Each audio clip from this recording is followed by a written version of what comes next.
We have a quorum. It is 9 o'clock. I'd like to welcome you to the PSTA meeting of January 28th and call the meeting to order. I'd like to suggest that each of us that has a cell phone turn them off and put them on vibrate so that doesn't interrupt the meeting. And we'll start with a moment of silence and then followed by the Pledge of Allegiance. And Commissioner Gerard, would you lead us in that?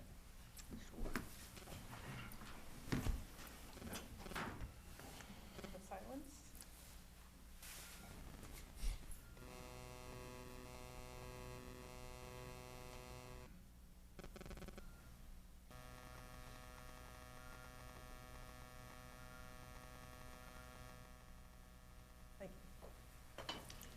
Allegiance to the flag of the United States of America and to the republic for which it stands, one nation, under God, indivisible, with liberty and justice for all.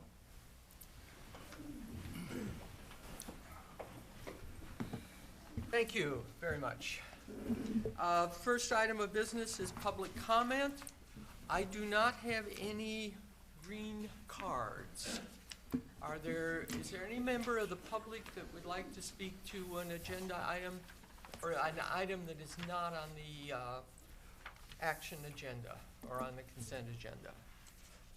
Okay. We'll proceed then with awards and recognition. Employee commendations? Yes, I want to call on our transportation manager, Jeff Thompson, to introduce our employees.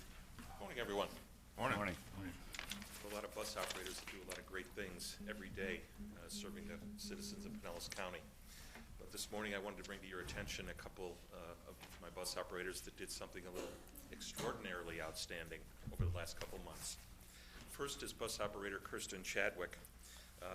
His November 22nd Route 18 turned into quite a interesting afternoon for him. He was driving that 18 Seminole Boulevard and East Bay Drive going southbound that day. A passenger was boarding the bus, and as the passenger boarded the bus, he fell and cut his artery. Started bleeding on the bus. Kirsten immediately called for radio assistance, which sent 911 to the scene.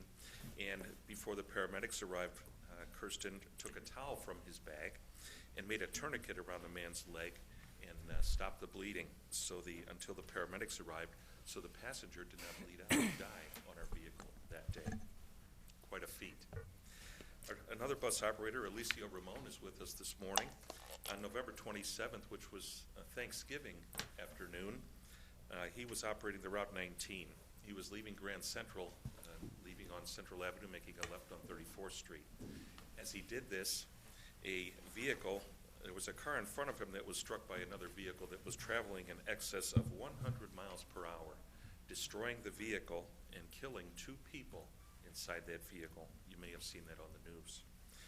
Mr. Roman took action immediately to, first of all, get out of the way of the out-of-control vehicles. Secondly, he remained calm and in control at all times and calmed his passengers that were horrified.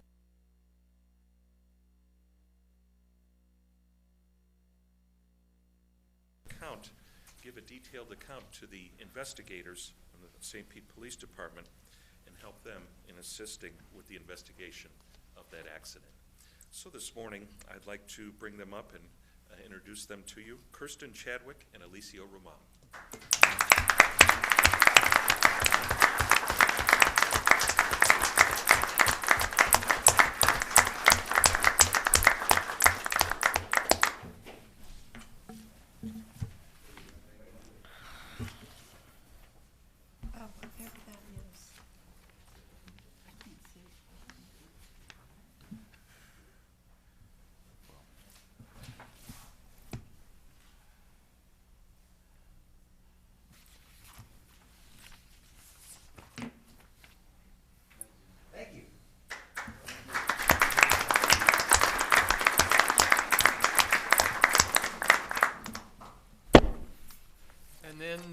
Mr. Miller, we have a recognition to outgoing board member, Commissioner Susan Latvala. That's right.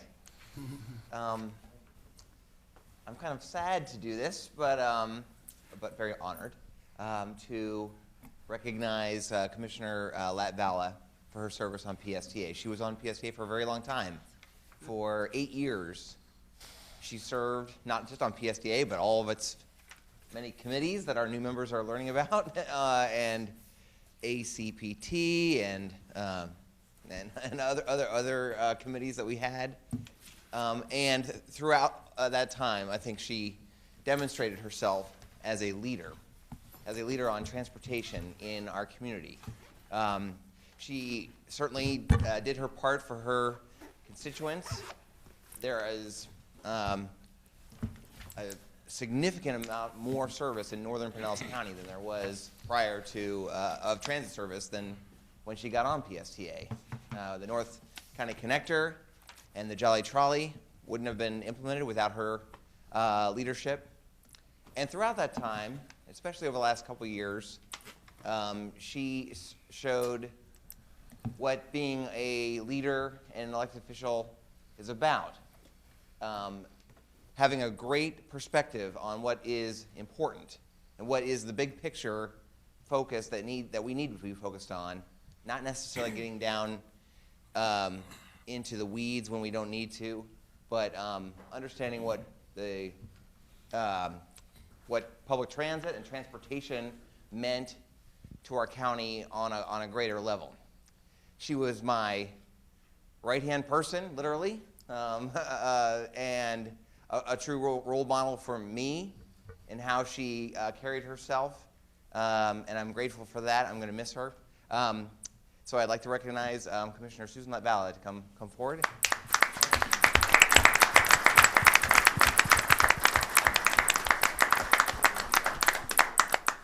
So she gets her lovely little circle there and her lifetime pass. Good on the Jolly Trolley? Go. Yes? Okay. Would you like to say anything? I would. Okay. Thank you, Brad, for those very kind words. And to all of the board members that I served with, what an honor it was. I really enjoyed my time on PSTA and miss being a part of that and the important work that you do. Also, your incredible staff. It was really an honor to work with them and you.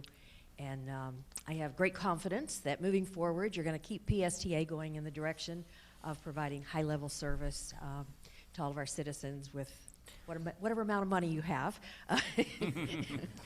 which I guess is the real issue.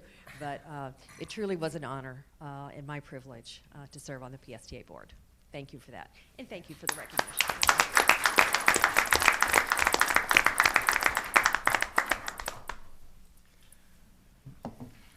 And then finally, we have the opportunity of introducing some new members to our board. And I don't see Commissioner Eggers.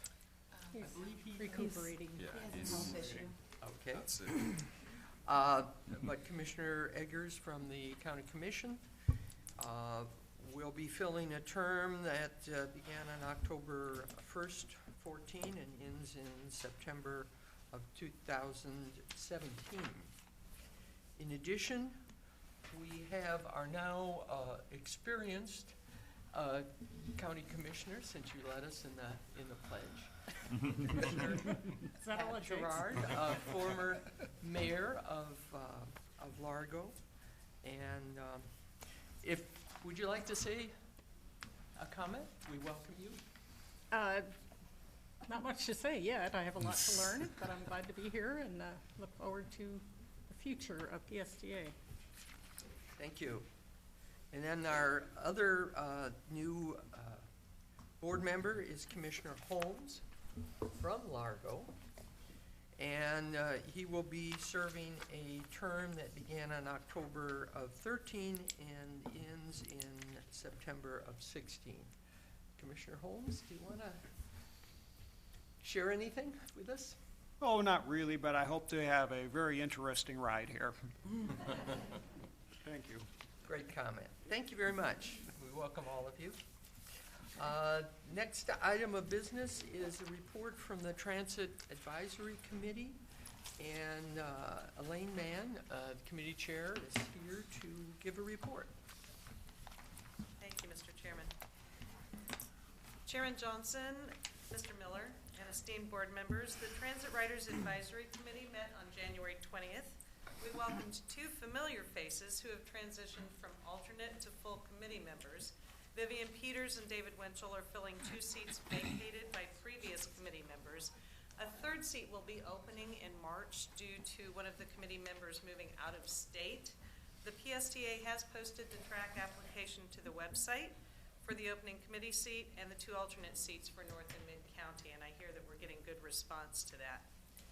Prior to the meeting, track members were invited to try out the 2 alternatives for bus seats to be selected for upcoming bus purchases. Following the track members' sit testing, the cloth-covered and fiberglass seats, we enjoyed a spirited arranged debate reviewing the benefits of each between Henry Lukasik, Director of Maintenance, and Jeff Thompson, the Transportation Manager. The PSTA staff fielded numerous questions from the track. Ultimately, comfort and safety of the cloth-covered seat, along with concerns for defacement of the fiberglass, played a significant factor in the track endorsing purchase of the cloth-covered seats. Cassandra Borchers, Chief Development Officer, presented the method to stagger terms among the current founding track members because we all came in at the same time. We were all on the same term track. So through a blind drawing, members selected either 2015 or 2016 term end. At the end of those terms, however, members are eligible to apply for reinstatement if desired. And then Ms. Borchers presented the track bylaw clarifications and updates that have sort of come about as an evolution of the first year of the track.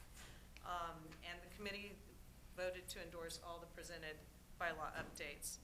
Then Senior Planner Chris Cochran delivered the results from the fare collection survey that was conducted from December 1 to December 7 of 2014. And while the PSTA expects to retain some cash payment form, there's clear support for a movement to a technology-supported fare payment system such as a smart card or smartphone app. Also interest among tourists and seasonal riders of a 3-day bus pass. Finally, Ross Silvers, Mobility Manager, updated the track on the homeless initiative that we've been working on. The PSTA has compiled a database of resources including shelters, food pantries, and accessible dining in close proximity to the bus line. They've identified grant dollars that will aid in the creation of collateral materials that can be provided to those in need who are encountered on the bus, at shelters, or in the terminals, and those resources are also expected to be posted online. The PSTA is also currently researching appropriate distribution methods for those collateral resources, and we're just really pleased as the track to see the PSTA taking such an awesome, proactive stance toward this county-wide concern. At the close of the meeting, Mr. Miller discussed the upcoming PSTA board workshop to be held on the 18th and invited the track members to attend if desired to observe the board interaction. And that's pretty much it. Any questions? Thank you. Thank you very much. It's been fun to attend some of the track meetings and see the enthusiasm displayed by the members there, and I'm very grateful for their service. Was there a question? No. Yes. It was a question, but I just asked if Chair Mann was joining us. I thought we had talked about that before at the work session. Oh. We invited all of the track members to see if they could come to the meeting. And I do Yeah. expect to attend and answer your questions. Okay, thank you. Thank you. Next agenda item is update is appropriate from the MPO's local coordinating board. PSTA board does have a seat on the local coordinating board for transportation disadvantaged, and Vice Mayor Patricia Johnson is our representative, and we have changed. This is one of the changes that we're making to include a report, if appropriate, from our representatives. Vice Mayor? Thank you, Chairman. I chair the MPO's Local Coordinating Board, LCB. That's what we call it, which is an advisory board to the MPO. It's required by the state for oversight of the transportation disadvantaged. And you'll hear all these little acronyms, TD, Transportation Disadvantaged, LCB, and all of that, which PSTA provides. As PSTA appoints me to serve on this board, I have asked to give a regular update on the LCB activities. And if I get too far into all of these initials, please tell me. I have trouble with them sometimes, too. I think it's important for you to know that this board of persons and community activists such as Neighborly Senior Services, Job Corps, all of the different modalities that use this transportation are represented on this board. It's very, very important, in my humble opinion. During our last meeting, the LCB approved the annual evaluation of TD services, Transportation Disadvantage. I think one of our board members is sitting over there. Yes? Yay? Provided by PSTA, highlighting that PSTA met or exceeded every goal in the TD plan, including goals for ridership, on-time performance, passenger no-shows, accidents, road calls, and complaints. We worked very hard on this. Received updates on the creation of a tri-county TD board, Transportation Disadvantaged Board, with representation from Pinellas, Hillsborough, and Pasco counties to promote improved regional planning efforts. This board meets tomorrow, Thursday, from 1 to 3 at FDOT in Tampa. Rachel gave me a blow-by-blow description of how to get over there.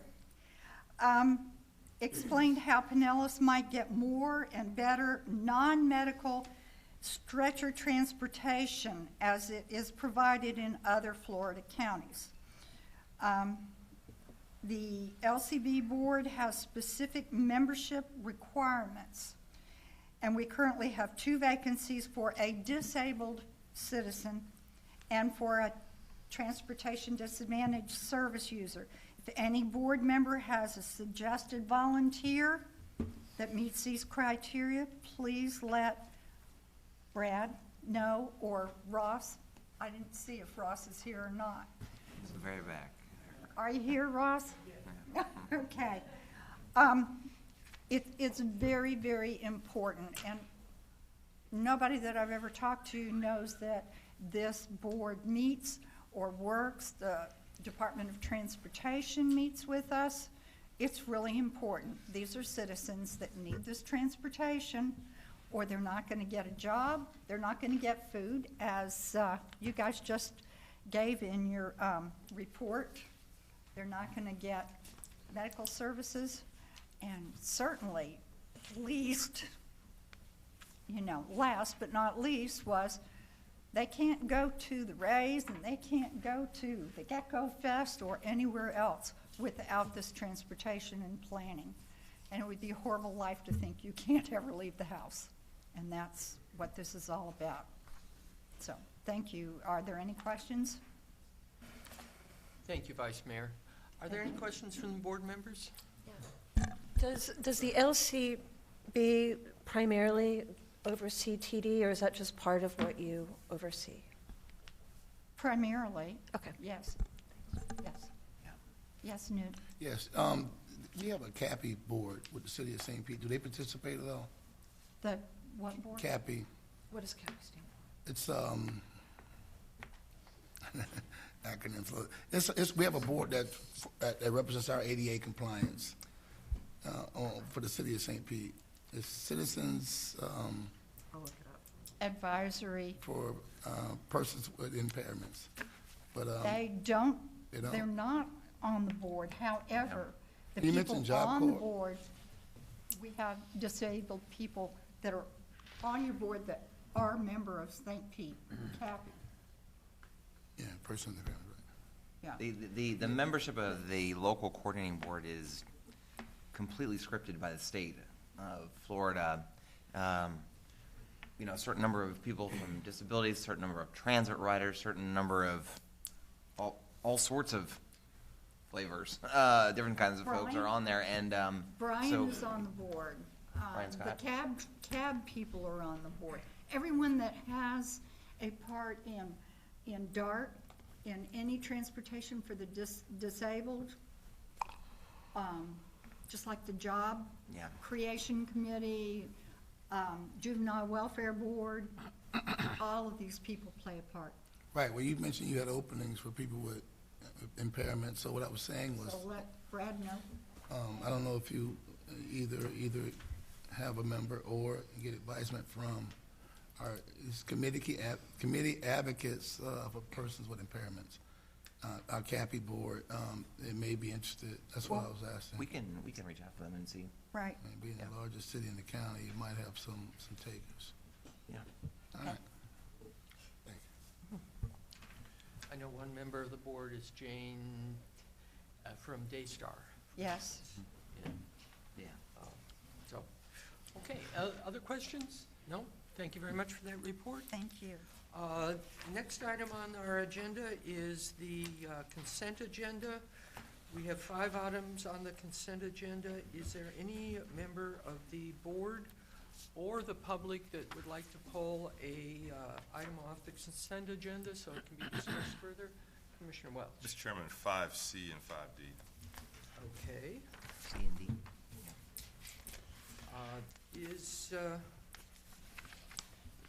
What is the pleasure as far as approving 5A, 5B, and 5E?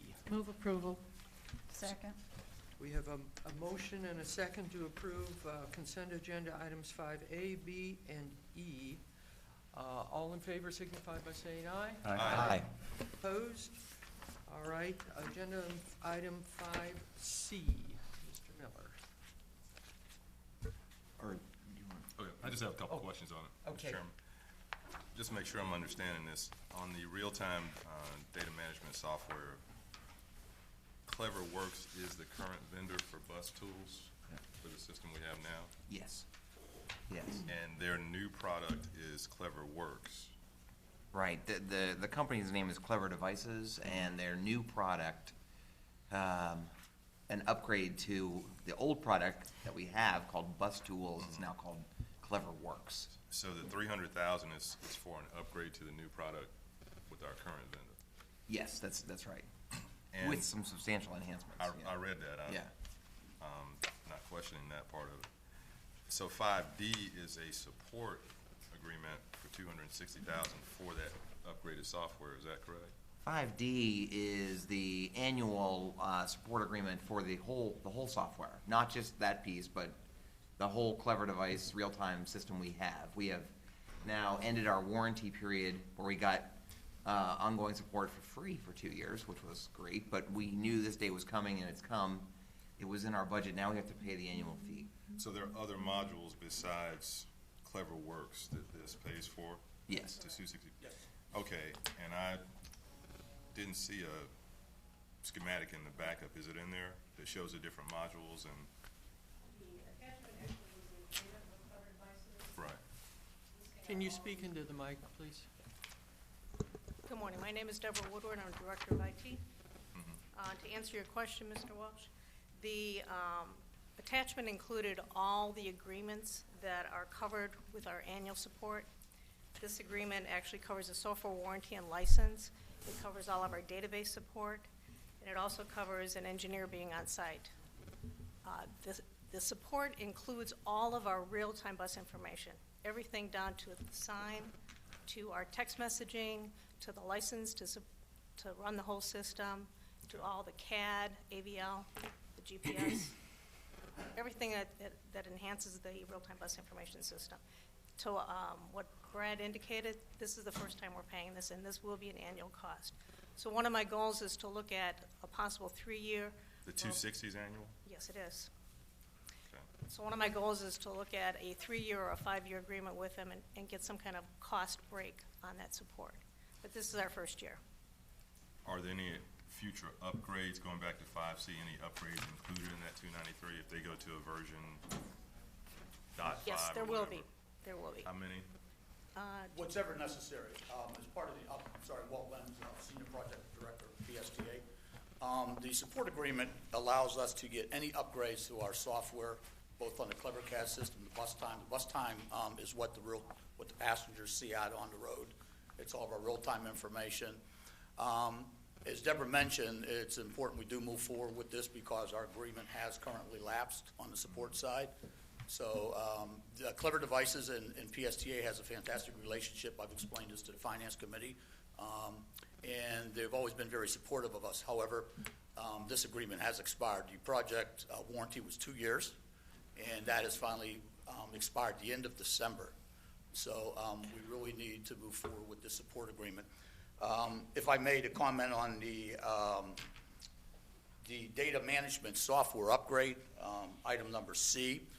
Currently, we do have a data management software which is called Bus Tools, which helped us actually put this project together. Think of the data management of the brains of all the real-time information.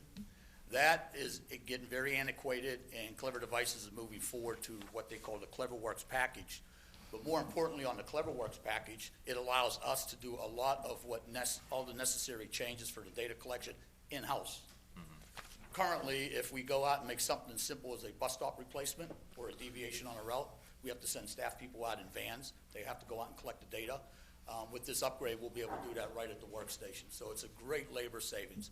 It also allows us to make changes on the fly, which we're currently unable to do right now. So if we have a long-term detour, we can go in and provide real-time information. I recall at some previous board meetings, there was discussions about when we put extra service out there, there's not real-time information. We're pretty optimistic this software will help mitigate that. Finally, it allows us to take the whole product in-house and manage it totally. Our goal eventually, not so much a software agreement, I believe we'll always need a software agreement, but eventually it will allow PSTA to manage and QA the total product in-house, which will eventually give us some cost savings for on the support side. So this is almost a 10 to 12 month lead time from the time we give Clever Devices a notice to proceed to when they hand off the CleverWorks upgrade to us. And what's also important to us on a time frame is we do have a little bit of downtime right now to prepare staff for the software for the upcoming changes, which I'm sure this board is going to have quite a few coming down the pike. So this software really will help us manage all of those necessary changes. So I really would ask this board to move forward with approval. It's extremely important. As you well know, this is our #1 amenity out there for our passengers. It is very important. Mr. Chair, if I do have one other question. But I just want to be clear on some of the specifics. So the upgrades are covered from a time basis or through a number of upgrades? Are they giving us upgrades through 2018 or through version X? We have updates almost weekly and monthly. So it's not a major upgrade, it's like Not a a major patch. upgrade, right. Yeah. If there's some like Okay. patch that has to be implemented and pushed out to the buses, this takes care of it. Okay, but the next major upgrade, is that covered by this, or is that, Not all the cost. As Walt mentioned, the database support side of it, we currently pay Clever Devices to do that for us. Once this new CleverWorks is put into place, that cost goes away. okay. All right, thank you. Thank you very much. So let me ask you a question. The CleverWorks is an expansion to our existing product from Clever Devices. Yes, it is. And that is agenda item 5C, Yes, it is. enhanced functionality. The 5D is the ongoing maintenance for the entire Clever Devices suite. Yes, and another point, and I remember this question may have come up at the Finance Committee meeting. Going forward, you will not be paying two total support costs. The CleverWorks will actually move over into the warranty support side. So we ain't gonna come back to you next year and say we need two support agreements for both of these packages. They'll all be encompassed in one support agreement. So I just wanna make sure that. Thank you. Any questions from the other board members? Is there a member of the public that would like to speak to this agenda item? Hearing none, and is there a motion to agenda item 5C? I'd move 5C and 5D, Mr. Chairman. Second. Okay, we have a motion to approve agenda item 5C and 5D. All in favor signify by saying aye. Aye. Opposed? No? Thank you very much. That completes our consent agenda. The next item is our action items, and it relates to the SEI union negotiations. Mr. Miller or Mr. Bradford? I'm going to ask our Chief Operating Officer, James Bradford, and I think we have a representative from the union also. Good morning. Morning. PSTA board members. James Bradford, Chief Operating Officer. Before I get started, just to introduce the gentleman with me, we have with the Florida Public Service Union, our Chief of Staff, the Chief of Staff for the SEIU, I should say, Rick Smith, and then we also have our local union representative along with me, Gary Morris, who is also one of our transportation supervisors. So it's my pleasure to talk about this particular topic because we have reached an agreement. Our action for you this morning is to approve a 3-year labor agreement with PSTA's Florida Public Service Union, the SEIU, which is Service Employees International Union. That was ratified successfully this past Monday, so I'm pleased to announce that we have reached agreement. This topic item was also presented to the Finance Committee last week, and the committee, in fact, did approve the 3-year labor agreement to move forward on that. So just some highlights. If you'd like to follow along with me, it starts on page 40. In exchange for a pay rate restructure, PSTA gets an upgrade and a reworking of the current supervisor duties to include more authority over our frontline employees and also increased responsibilities to help improve and better attend to PSTA's daily operational demands. On page 41, there are some highlights there, as you can see, and I won't go through all of them, but I will definitely take questions if you all have any. The pay rate restructure is actually on page 43, and you'll see a chart right there. The left 2 columns indicate the current pay rate structure of the supervisors.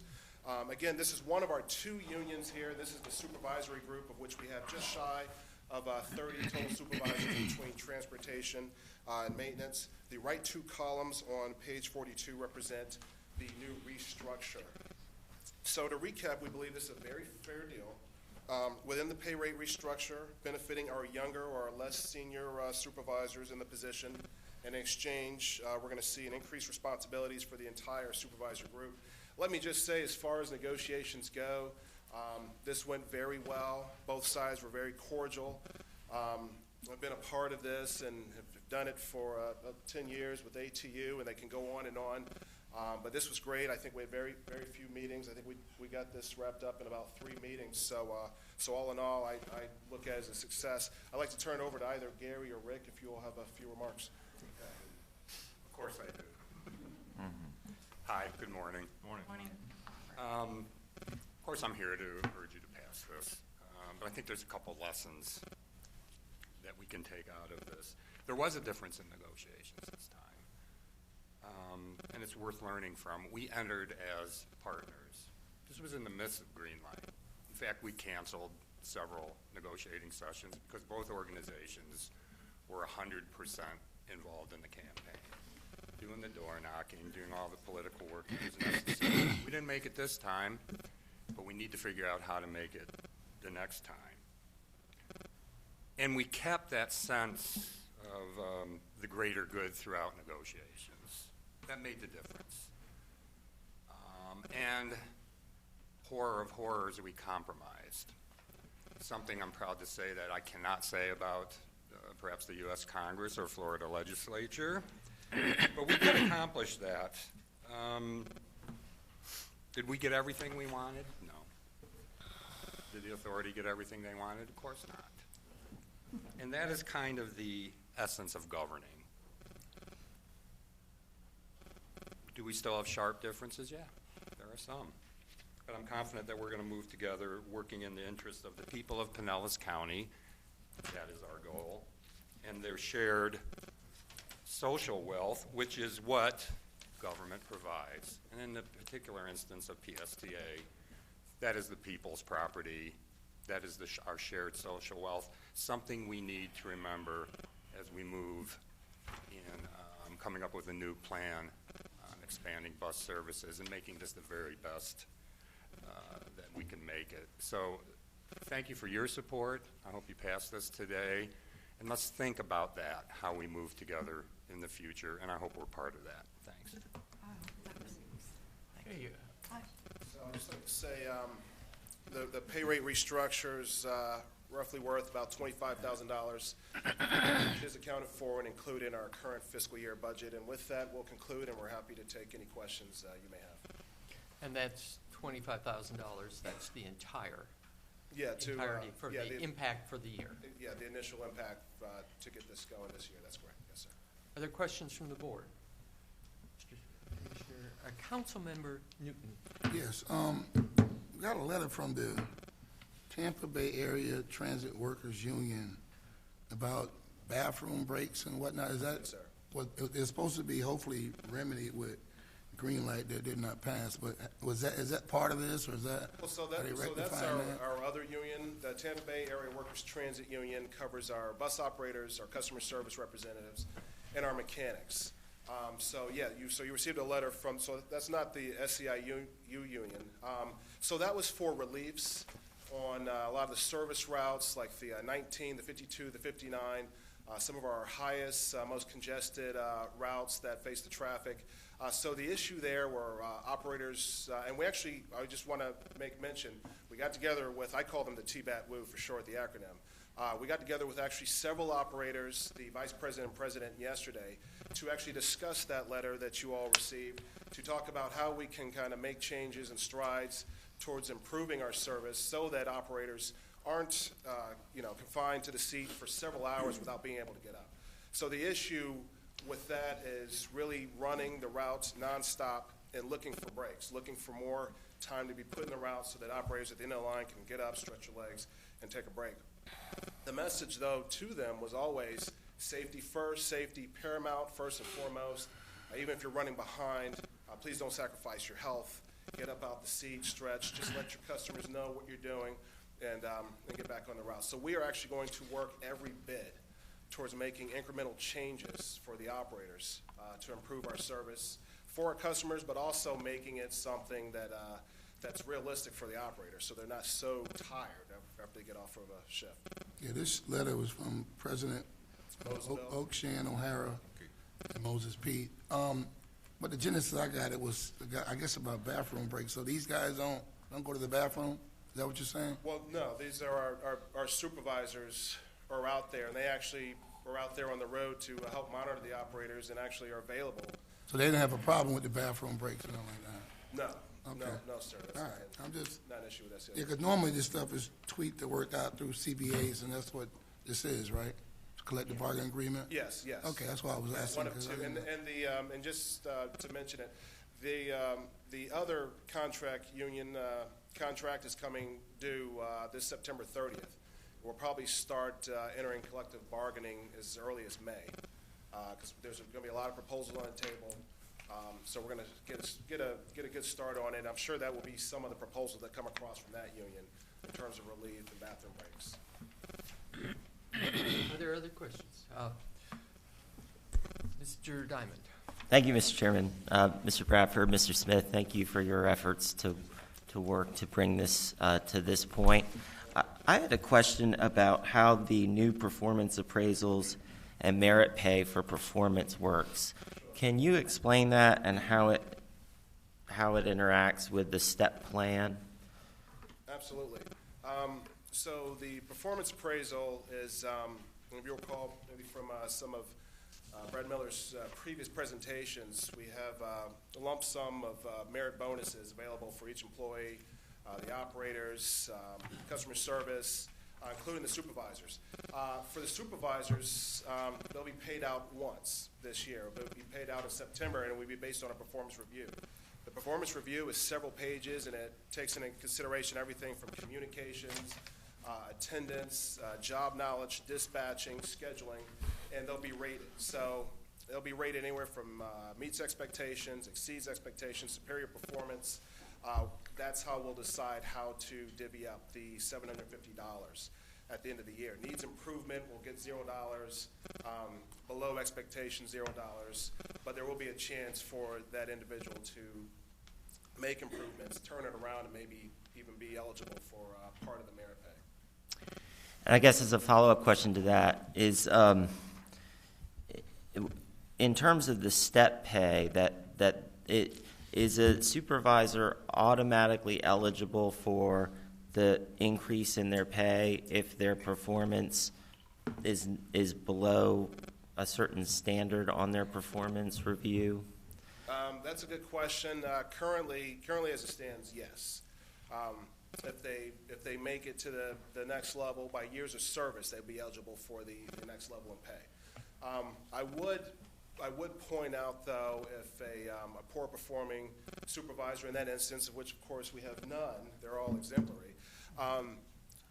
There's a good chance that they wouldn't make it, in years of service wise, to be eligible for the increased pay.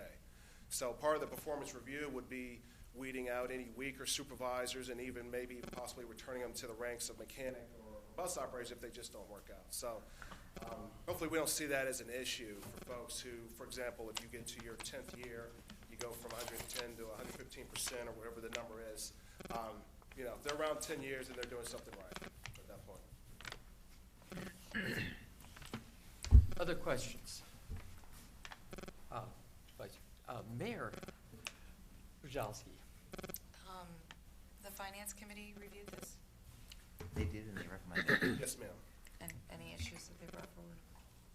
I think we pretty much covered most of them. Vice Chair Scott, do you want to comment? Sure. Thank you, Mr. Chairman. Yeah, we reviewed this last Wednesday, and Mr. Bradford gave us a very good presentation on it, and we were very comfortable with it and passed it unanimously. I move to approve. I'll second. Okay, we have a motion and a second, but we need to ask if there's public comment first. Not seeing any public comment.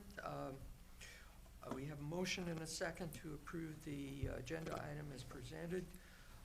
All in favor signify by saying aye. Aye. Opposed? That item passes. Thank you very much. Thank you very and let me speak for the board in saying thank you to all of the negotiating team. All right, next agenda item and our information items, and with the permission of the board, we'd like to switch the order of these two agenda information items and bring up the FDOT bus in express lane presentation first. Is there any objection to that change? Otherwise, Mr. Miller, do you want to introduce this? Yes, so the Florida DOT, as probably most of you know, is proposing to implement express lanes on the Howard Franklin Bridge over into Pinellas County along I-275 down to Gandy Boulevard. Express lanes are different than regular lanes because they have a toll on them that you can choose to go into the toll lanes and avoid the congestion. They had a public hearing last night in Largo that I know our chair attended, and Scott Pringle with Jacobs Engineering is FDOT's consultant who has completed a study recently of complimentary express bus service that would operate in those express lanes over to Tampa and beyond. He gave this presentation to the planning committee. The planning committee had a number of comments about FDOT's study and asked staff to develop a letter to be, for your consideration, to be the collective comments by the PSTA board to FDOT during their public comment period, which is right now. They were collecting public comments at the meeting last night in Largo, and then there's a letter at your places, a draft letter at your places that sort of summarizes what the planning committee brought up. But so take a look at that while Scott gives his brief presentation, and And maybe that could be an action item that you might want to consider as far as submitting these comments. Scott. Thank you, Mr. Miller. Scott Pringle with Jacobs Engineering. I'm the consultant PM. With me today also is Lee Royal. She's the FDOT PM for the study. Just as Brad introduced, we were really looking at the proposed express lanes that is being presented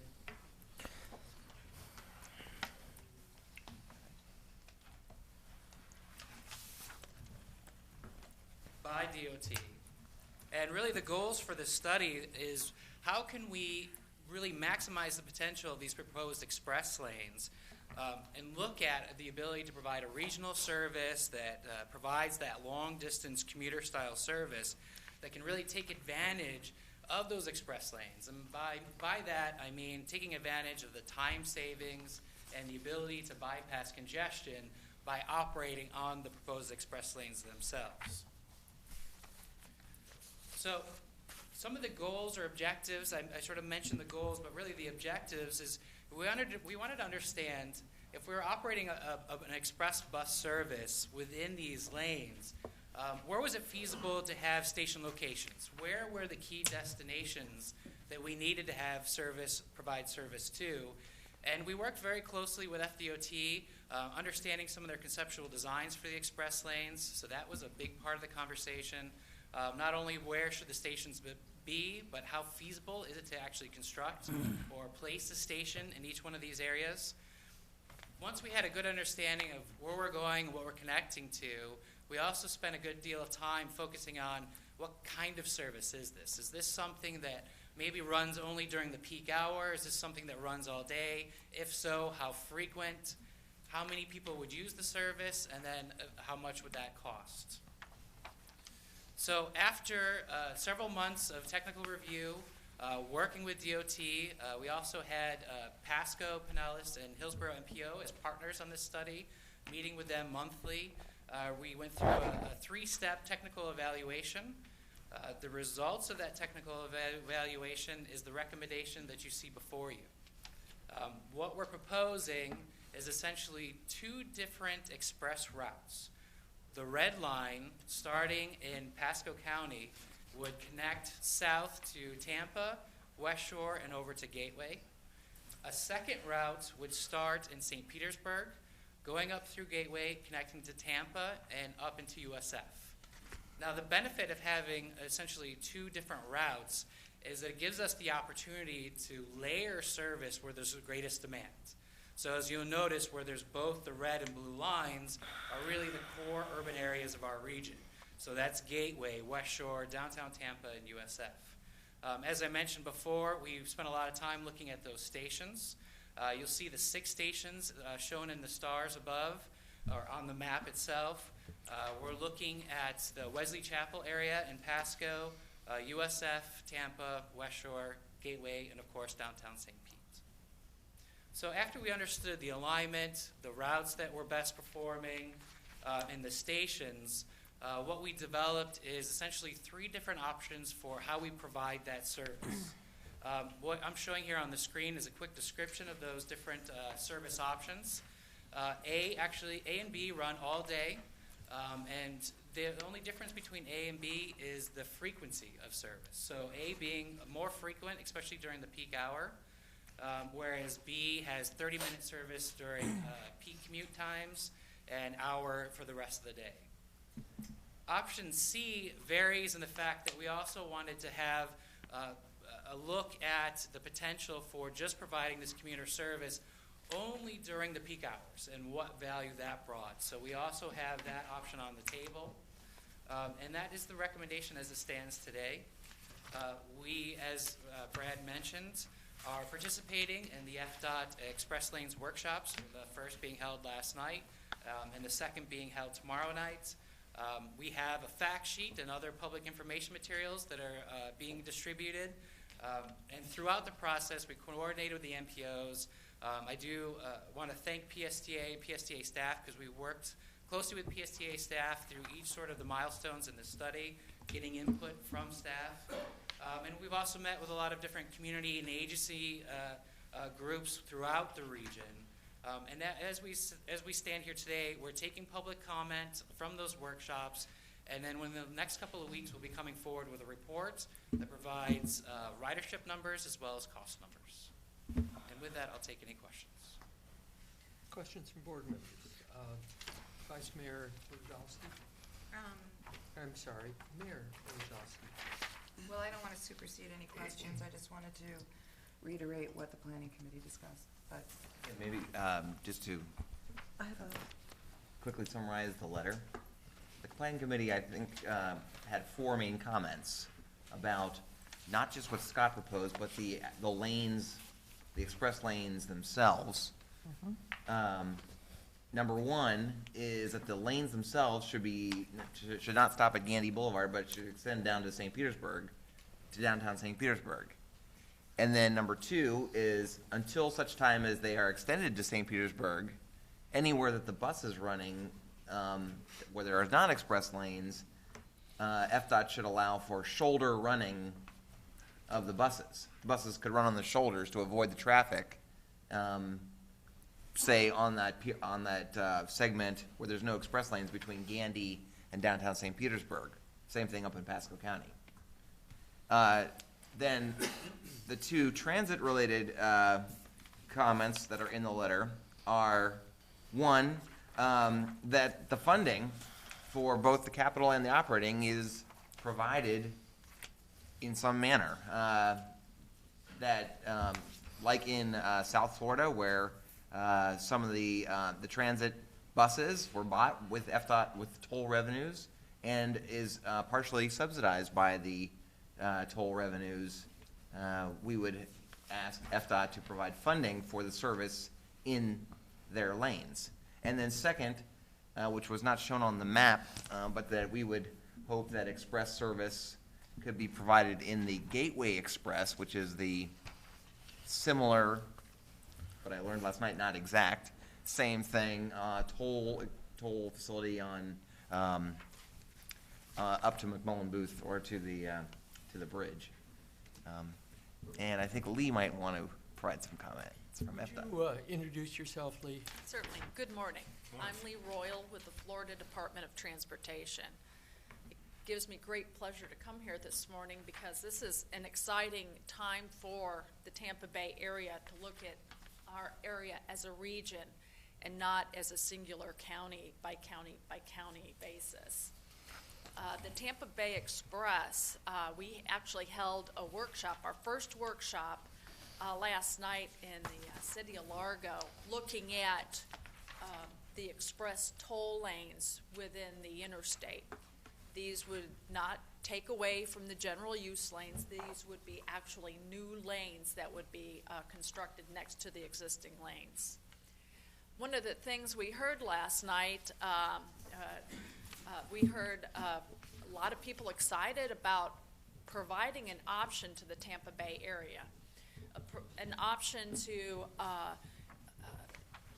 avoid congestion in your general use lanes that you have out there today and give you an option to go into an express lane at a toll and get to your destination. What we're looking at as the department is choice, options in your mobility for the transportation area. And that includes express bus in those express lanes. When we looked at the preliminary study, and that's what this is, it's just a high-view preliminary study to bring in our partners to talk about and have that regional conversation. This included Pasco, Hillsborough, and Pinellas Transit agencies. And that's important that we recognize it's not one agency going it alone and trying to look at operating and funding a regional system, but it's a partnership. It'll be a partnership with the Department of Transportation, Federal Highway, FTA, and your area transit agencies, and your metropolitan planning organizations. We're finding that as you move forward with some of these large projects, it's a combination of partnerships and funding. One of the things that I think that people think that the general use lanes are free lanes, and really they're not free lanes. Your taxes paid for those lanes. It continually pays for the operations and maintenance of those lanes. So we're looking at some way to be able to bring forward express lanes and provide an option, a choice to our regional travelers with express bus. The professional staff that you have here with PSTA has been working with us. We recognize the comments and the request to extend the express lanes southward. Those will be taken back to the department and evaluated. We recognize the request for operating some type of bus on the Gateway Expressway, which is, yes, it's different from the express lanes on the interstate, which is tolled lanes. So we'll be also having further discussion. This is the time that we have those discussions regionally and to look at what those options are. So one of the things that I would encourage the folks here and here in attendance is to visit our website called Tampa Bay, I'm putting in a plug for us, TampaBayExpress.com. It has all this information. It'll have our express bus and express lanes information. This is an opportunity for the region to have that conversation. So, and again, I thank you, and I'll take any questions. I know that Councilmember Rice had a comment. Do you want to come back to that and take questions for? We can come back. Okay, so let's have questions for Ms. Royal or Mr. Pringle and Commissioner Long. No, I don't have one at the moment. Oh. I have a question. Okay, Mayor Lozowski. Thank you, Mr. Chairman. Hi, Lee. Hi. When will you be coming back and talking about the Gateway project? The Express? I mean, is that something I'm assuming you would come back and talk with us as well? I believe we actually have a public hearing scheduled later next month, and I will check with our schedule to see if we're on your agenda to come back to have those discussions. The reason I ask is, and I totally agree with public, private, and all those partnerships and doing it together and all of those things. But as you know, PSTA is rebirthing itself, if you will, trying to figure out how to pay for the service that we have before adding any other service. And I think it would behoove us as a board, as well as you, to look at both those projects to try to understand what the financial ramifications are and where our priorities might lie. So I think it would be very important before any decisions are made or that we look at both of those projects to understand cost factors. Of course. I need to really let this board know that the department is starting the conversation. It takes the partnership of the transit agencies to move it forward. So that's going to be an integral part of any further analysis, development of a financial package to move this forward. Thank you. Yeah, I saw Commissioner Holmes. I'm used to first names here. Hey, it's the new kid. I'm trying to get my head around this thing. Basically, what DOT is talking about is adding 2 lanes northbound, 2 lanes southbound from 54th Avenue South in St. Petersburg all the way up to Wesley Chapel. Is that correct? All the way through Tampa? It does not go all the way to 54th Avenue South. So the one you showed that's stopping at Gateway, and I think you're already being lobbied to bring it to 54th Avenue South. It actually stops at where we propose the Gateway Expressway. Okay. And ties in. The board has requested that it go south to 54th Avenue and or that we consider shoulder operations for Express Bus. Okay. I mean, in Atlanta, you find these all over the place. That's basically how they're solving part of their problem. Except they don't have buses there. That's strictly for cars, because when you put the two left lanes like that, if you're going to have a bus service there, they have to exit the interstate to discharge passengers. But anyway, what I'm trying to figure out is in Tampa right now, from basically the West Shore area all the way up to Wesley Chapel, 275 is an absolute mess. And is the added lanes that they're putting on, is that part of this project, or if this goes through, 275 is going to be torn up even longer in Hillsborough County to add more lanes? Okay, first answer to the question is, I don't know, do you have the graphic in front of you? Yeah. Graphic? The Express Lane project goes all the way up to Bears Avenue. It's a master plan that we're showing. Bears Avenue, I-275 down to the Gateway, and then along I-4 into Polk County, and then a portion of I-75 from about Bears Avenue going south to the Sun City area. Okay? We currently have a construction, and we understand, and trust me, I drive it too, that it's been under construction. Well, once we complete those existing lanes that we're putting in right now, the construction for the express lanes should not have any significant impact on what's out there.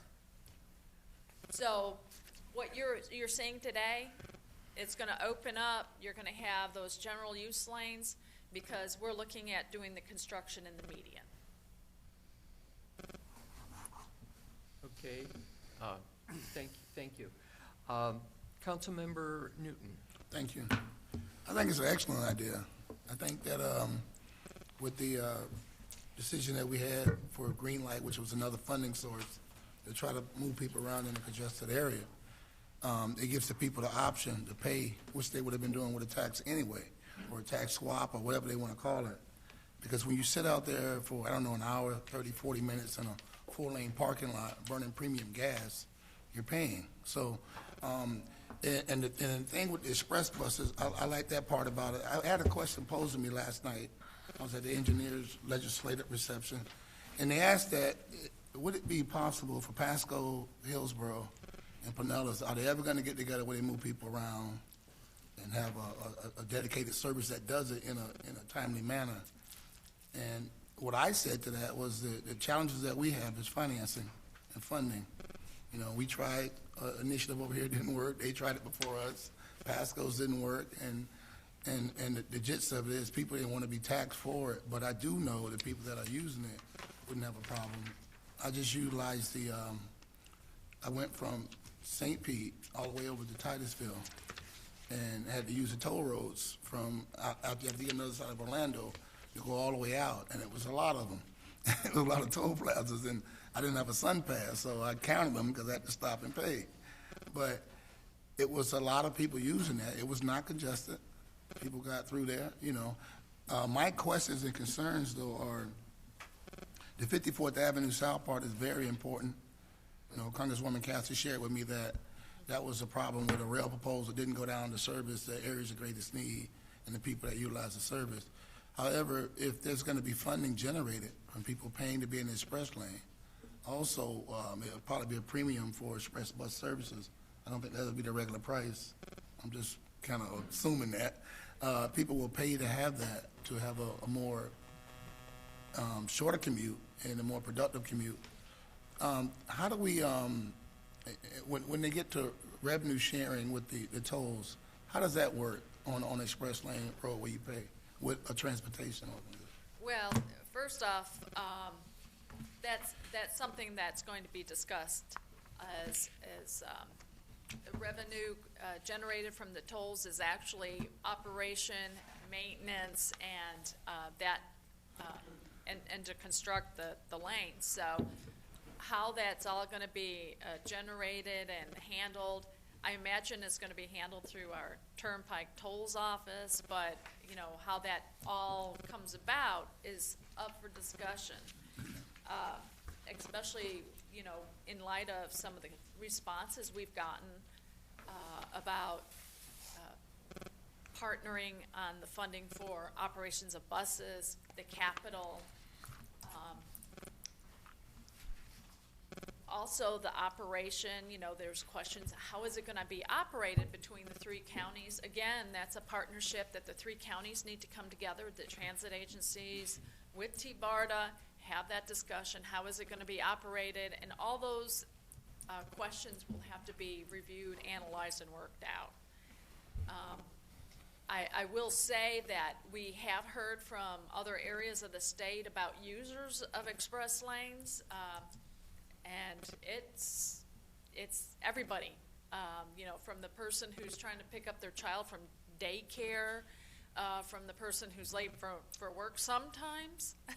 So you get a variety of people that use them, and so it seems to be very successful. We have it going in other parts of the state, and we'd really like to see Express Bus operate in those when we implement them here in Tampa. The other question I have is, you mentioned about bottlenecks. I mean, you have you have setbacks for its land, because I guess there's going to be some land acquisition if you're doing additional lanes to the capacity we already have. When it's expressed, when it exits, I guess at the other end, how do you handle that so you won't have a backup on the express lane like they face with the veterans, like in the morning, you know? The express lanes, how they're going to transition north, they're going to have certain areas that you can get on and get off. It's not going to be like you have out there today with interchanges and it backs up. Then you're going to have to plan your trip when you get into those lanes. So our engineers are currently, we have the master plan, and those details are being reviewed and analyzed through our project development and environmental studies. That will be the next step in reviewing and analyzing the lanes. But that's a very good, you know, because we're finding where the bottlenecks are. Right now we've got two big ones.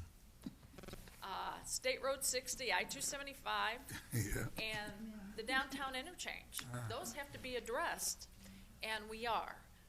We have about $80+ million in our program to acquire the needed right-of-way to implement an interchange improvement for those downtown interchanges. So we recognize that has to be improved also. Some of the first steps in that is, you know, we're replacing the Howard Franklin Bridge. It'll be able to accommodate future express lanes, because you have to have that interchange improved before you actually start, you know, building those. So we recognize those areas have to be addressed. Well, I just want to say that I think that you're on the right track, and you said something that resonated with me wholeheartedly during this whole green light proposal, was that you're the Department of Transportation, not the Department of Roads, and people are already paying for them. And I think when you do these stations on the express, they are still going to spawn transit-oriented development, I think, around those areas. So I think it's going to be very helpful. Also, to me, it's going to alleviate the funding question of people wanting to be taxed, because you can choose to stay in the capacity that you're in and enjoy the scenery, or you can choose to go on by. So I think it's an excellent solution to a problem that we are facing in every county. Thank you, Councilmember Newton. I'd like to get other questions on the table. Did Mr. Diamond, did you have one, or was it Mr. Scott? I did have a question. Thank you, Mr. Chairman. Thank you for the presentation. I think it's an interesting idea, and look forward to learning more about it and going to the website. I was curious, in the other communities around Florida where the Florida Department of Transportation has these express lanes, is there funding provided in other parts of, for other transit agencies for the operating costs and the capital costs associated with running a bus in the express lanes? Do you know? have participated in the operation and capital costs through an agreement that was a pilot project. So we'll be having further discussion, and I'm talking nationally also. So we'll have further discussions on how that can operate and work here. Again, it's not one agency. It's not just going to be the Department of Transportation. It's going to have to be all the transit agencies, MPOs, the department, FTA, FHWA, coming together, and not just one. I was actually in Toronto several months ago, and I was on a major roadway that was 20 lanes. I sat there and counted them of traffic. I don't think this area is looking to have that kind of interstate running through their community. I think people are looking, and what we've heard when we go out to the public and talk to them about the Florida Transportation Plan updates, road improvements, other improvements, is they want choices, and that's what we're trying to provide. Right. I guess my question was specifically in Florida. You mentioned that the Florida Department of Transportation is already using this express lane service in other communities in Florida. Is that right? And they are running transit service in the express lanes. And where is that happening? South Florida and Miami-Dade area, and we can provide those examples to Cassandra. Okay. I was just curious if in that community, Miami-Dade, if the Florida Department of Transportation was contributing to the operating costs and the capital costs to run the buses in those express lanes. Well, we actually contribute to operating now, but I can provide those details to Ms. Winters. Thank you. Mr. Scott, did you have a question? I had a comment. Thank you, Mr. Chairman, and thank you very much for that presentation. Very interesting. I think you're on the right track. I think it's a really good idea. Just a comment from a tourist development standpoint. As you're designing the stations, please keep in mind access for private sector motor coaches and buses, because these stations will be the touch points not only to the local infrastructure from the transit point of perspective, but also for the businesses in those areas. I mean, the Tampa Bay area is a huge destination for out-of-state and out-of-town private buses coming in. So please keep that in mind as you're doing the planning. Absolutely. So, thank you. Thank you. Okay, Vice Mayor Johnson. Thank you, Chairman. My question is TIA going to be a part of this? Because they certainly are the biggest player regionally, not regionally, but nationally. Yes. As a matter of fact, I don't have it on the map, but there's the West Shore Intermodal Center that the department has on plan. We also have a downtown intermodal center and a proposed site in the Carillon Gateway area. But definitely, because TIA actually has their automated people mover project that's right now going out to they're expanding it to a consolidated car rental facility. We're having conversations of how we can make those connections either via express lane, via express bus. So those conversations are definitely happening today. That's something that I have heard for Absolutely. years now. Absolutely. They need to get there, and they need to get there on time. Absolutely. Thank you. Thank you, Commissioner Welch. Thank you, Mr. Chairman. Lee, this is exciting, no matter how many times we see it.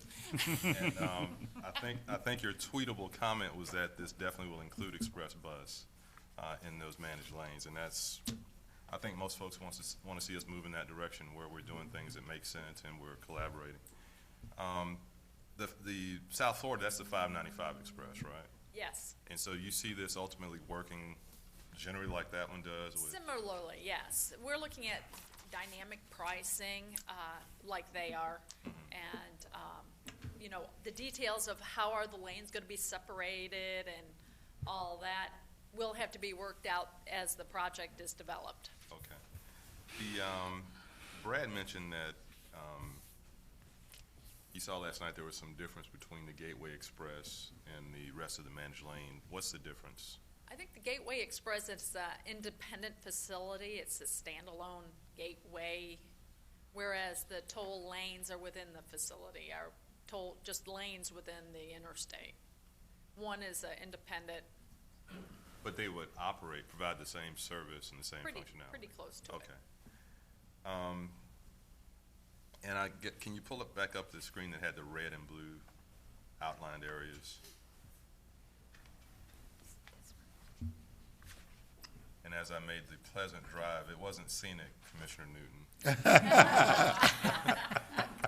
From 54th Avenue South this morning, trying to get up here. Gee, me too. That blue section between St. Pete and Gateway is a section right now that doesn't have plans for an additional dedicated managed lane. That's correct. And I just think, as we said in planning, if you don't have an extra lane, it's not going to be express. You're going to be sitting there in traffic with everyone else.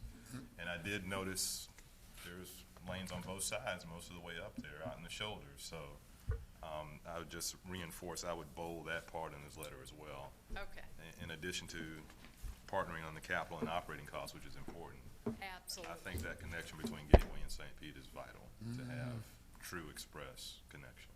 I just appreciate the opportunity to engage and have a discussion and get your feedback on the project. So well, this is I look forward a great to working step, with and us. Yes, it is. Happy that you're here. Thank you. Thank you. Thank you, Mr. Chair. Commissioner Long? I don't want to be repetitive after everyone has already made their remarks, but I'm very curious to know if there's any start date that this may happen. I mean, how long will it take for us to be able to move forward? We're actually looking within a 10-year period, so stay tuned. It's you know, as funding becomes available, we're like every other agency. Revenues are pretty tight. So as we get the revenues and we're able to move it forward, we will. And we'll keep the board engaged as it's developed. Well, just as a quick follow-up, it would be really nice if we could somehow work in concert with the visions of the airport, because they're going to be done and finished way before we even get started, from what I hear you say. Right. And that just keeps the anxiety level for drivers over the moon, as all, you can't even get done with one. There's something else being torn up, to Commissioner Holmes' comment. So it'd just be nice if there was some kind of a partnership there. Oh, we are definitely having conversations with Good.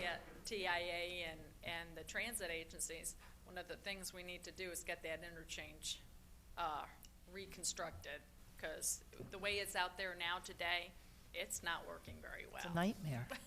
Yeah.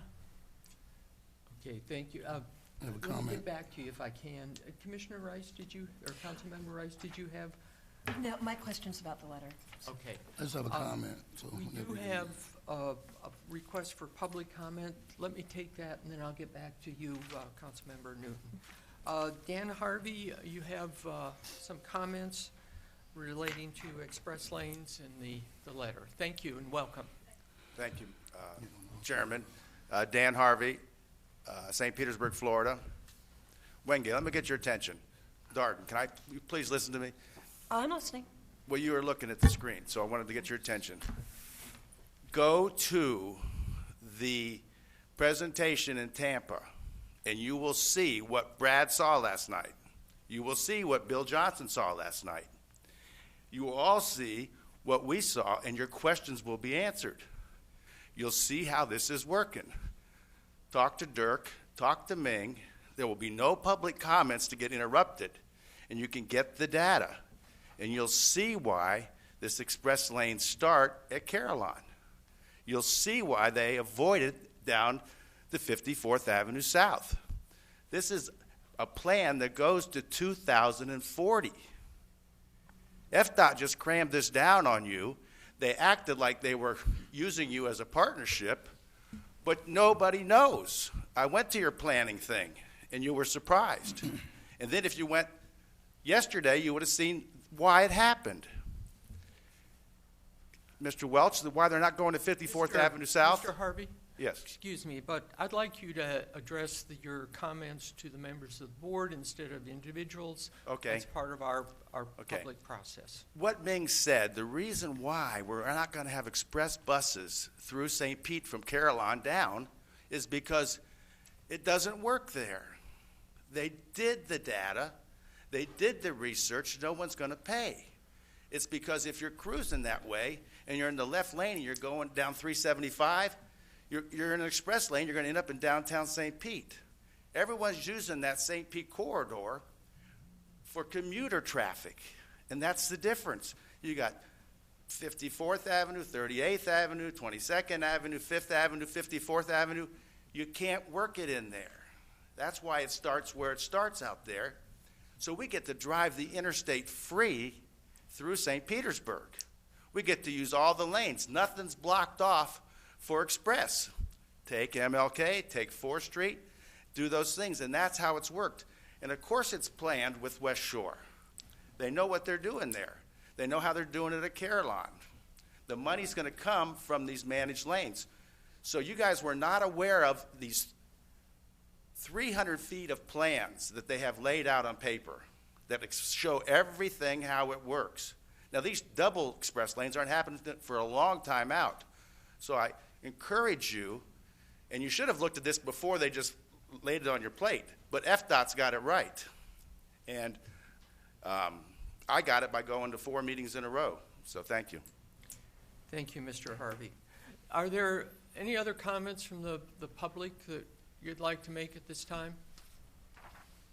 Okay, Councilmember Newton. Yeah, my comment was just, I attended, and Brad and myself and some other commissioners went down to Miami-Dade to visit their 3 projects they had at the tunnel, the intermodal facility. We were with Mr. Joe LaCanta was on the bus with us, on the tour with us. We all flew down. And also we got to travel in their express lanes, and we also saw their sunrail and everything else. And you were exactly right.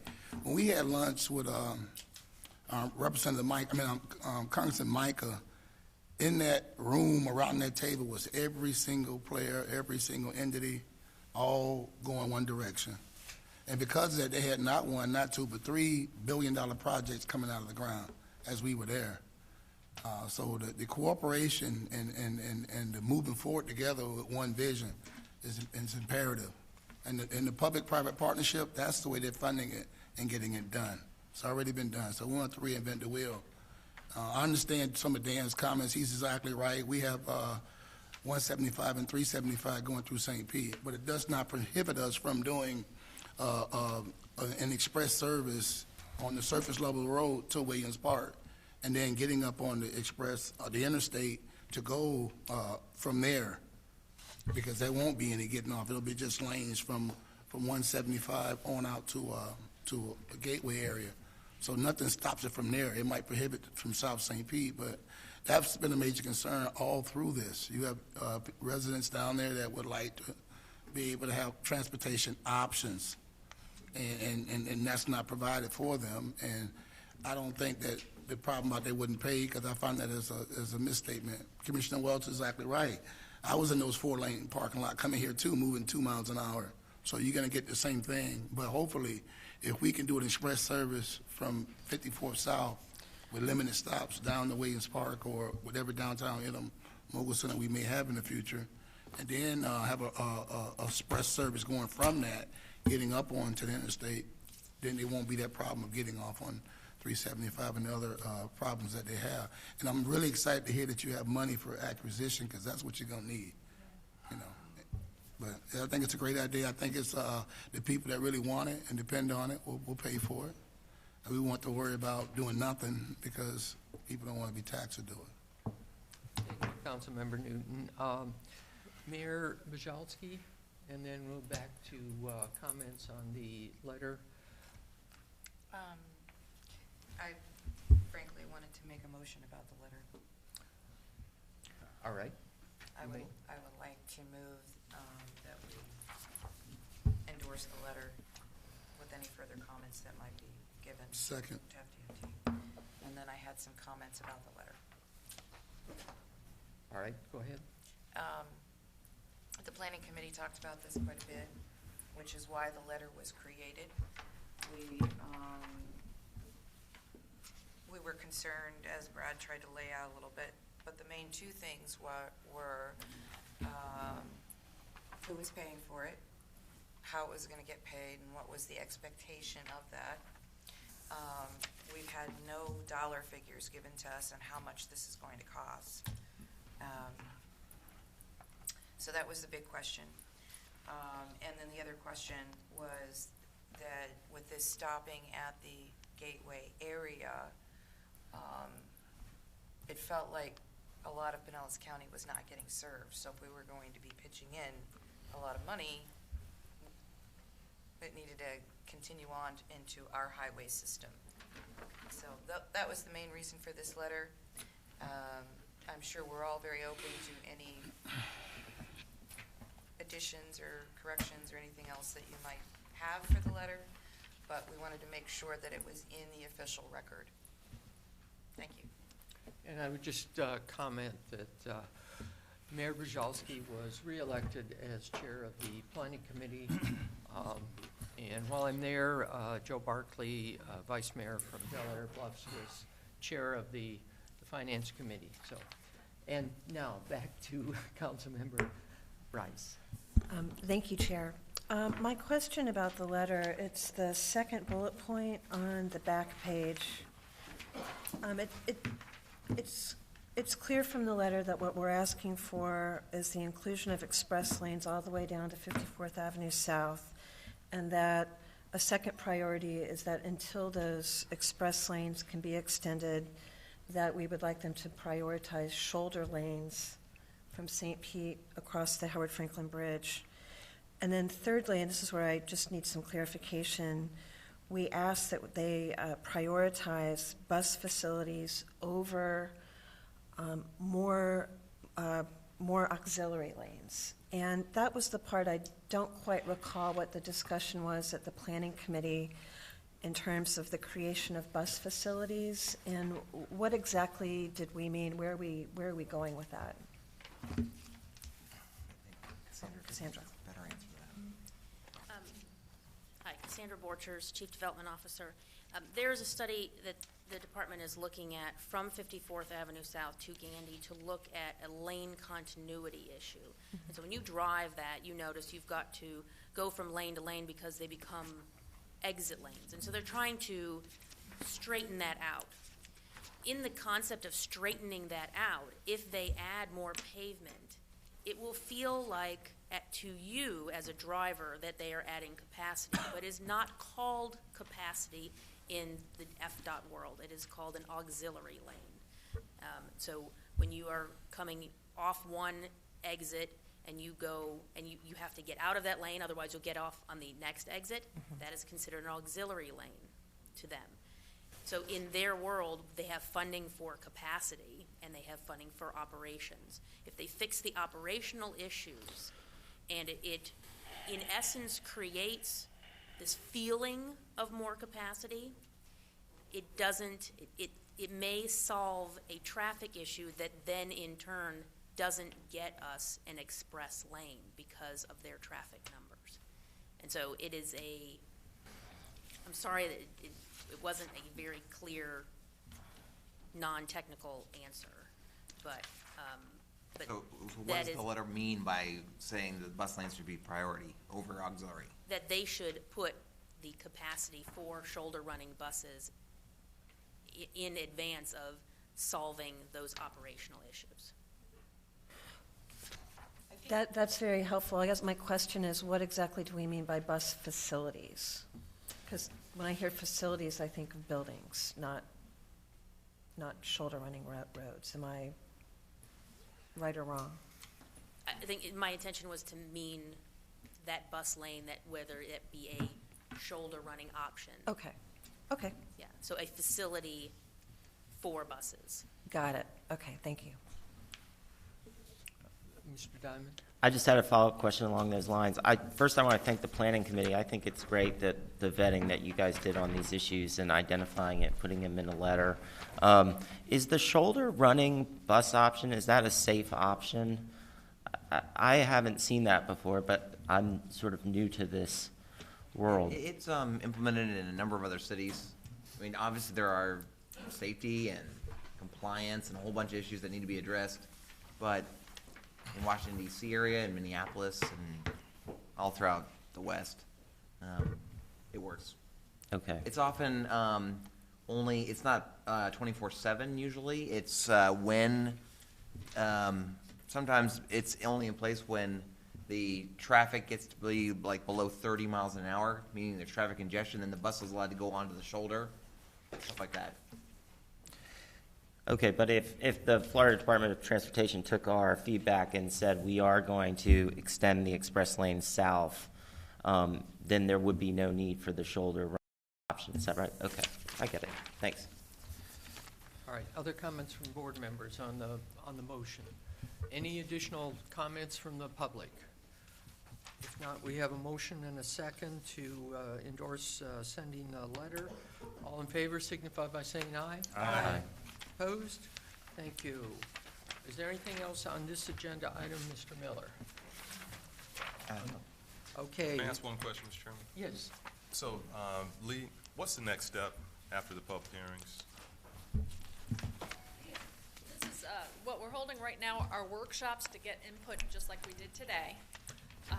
And I'm so glad the gentleman that came up and spoke is very involved in the study also.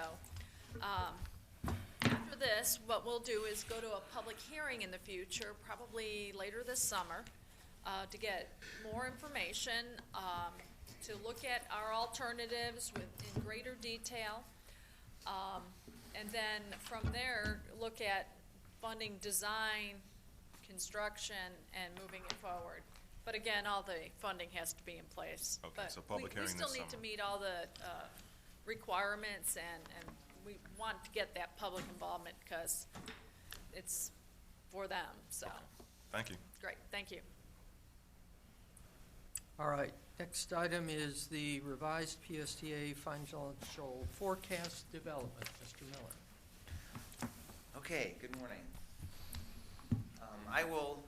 I have given this presentation, or a slightly longer version of it, to both the planning committees and the finance committee last week, and then we'll also present it to the legislative committee when it meets next week.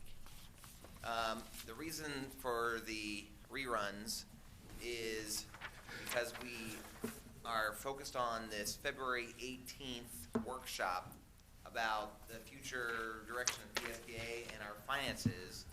And in order to try to get as many board members, or preferably all the board members, to be on the same page as far as where we, at least currently, forecast our financial picture to be, I am hoping to present this to the committees, where in some detail, where you have really an opportunity to ask as many questions as you want. Although I think the planning committee could have talked even for 3 more hours about it. And actually, if everything went perfectly and everybody was able to attend, by going to those 3 committees, all 15 board members would be able to have a chance to comment. But for your enjoyment, I will present it again today.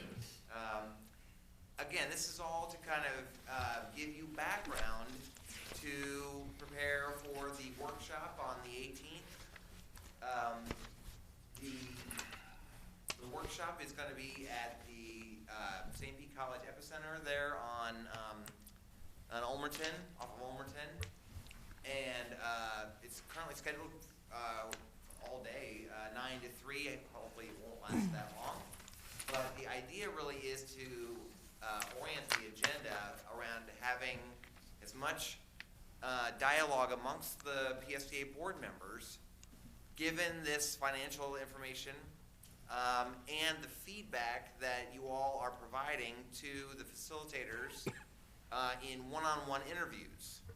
I know that I think our facilitator, John Streetmatter, and others are conducting interviews with each of you. I think they've completed about half of them. I know some people have not been scheduled yet, but they have committed, and I'm not paying them until they get all 15 scheduled, which is worth the money, because I know that's how busy you guys are. The goal of the workshop, the outcome that I'm hoping to achieve, is that we will get all of the perspectives out on the table.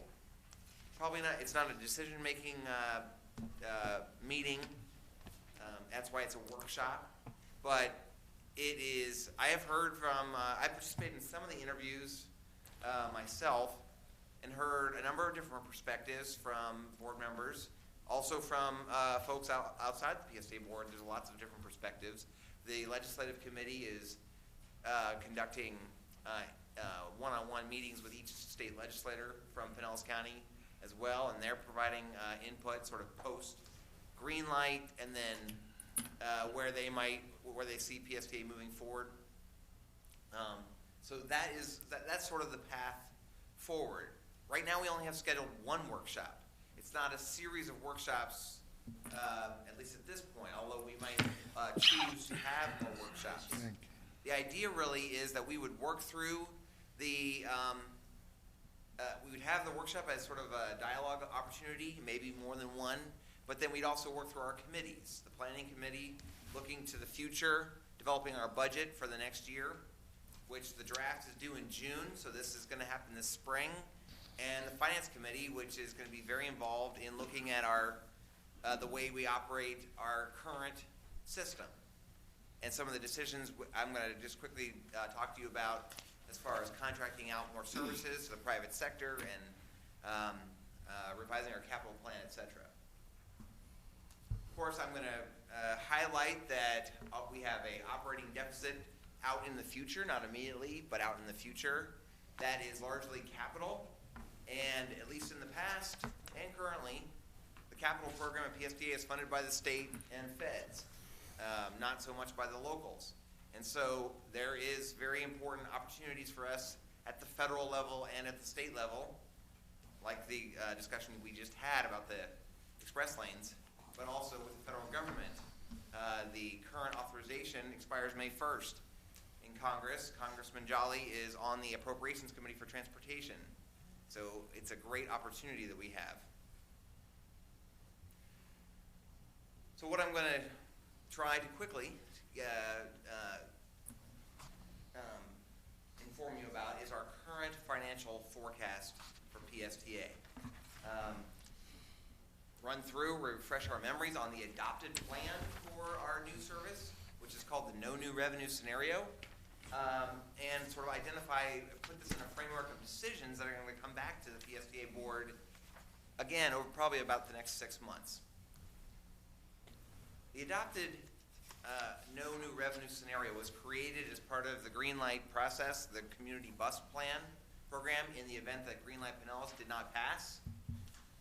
And what it does is it adopts many of the same principles that were under Greenlight, in that the PSTA bus system that we have today would be reoriented to concentrate our resources, our revenues, toward the highest ridership routes, straightening out routes that have been developed over the years to deviate into neighborhoods or do loops into neighborhoods that take the buses off the main roads and go back into the neighborhoods, maybe to serve a particular constituency that came to the meeting or something.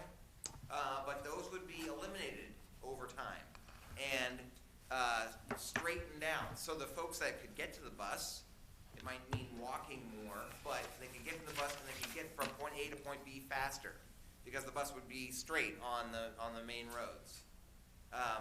And that system has been put into place in many other cities. That will make the service more efficient. More people will get on those buses than buses that deviate all over and do loops. And by having more people on the bus, that obviously generates more fare revenue, this is the concept of the no new revenue scenario that the consultants came up with and that we adopted.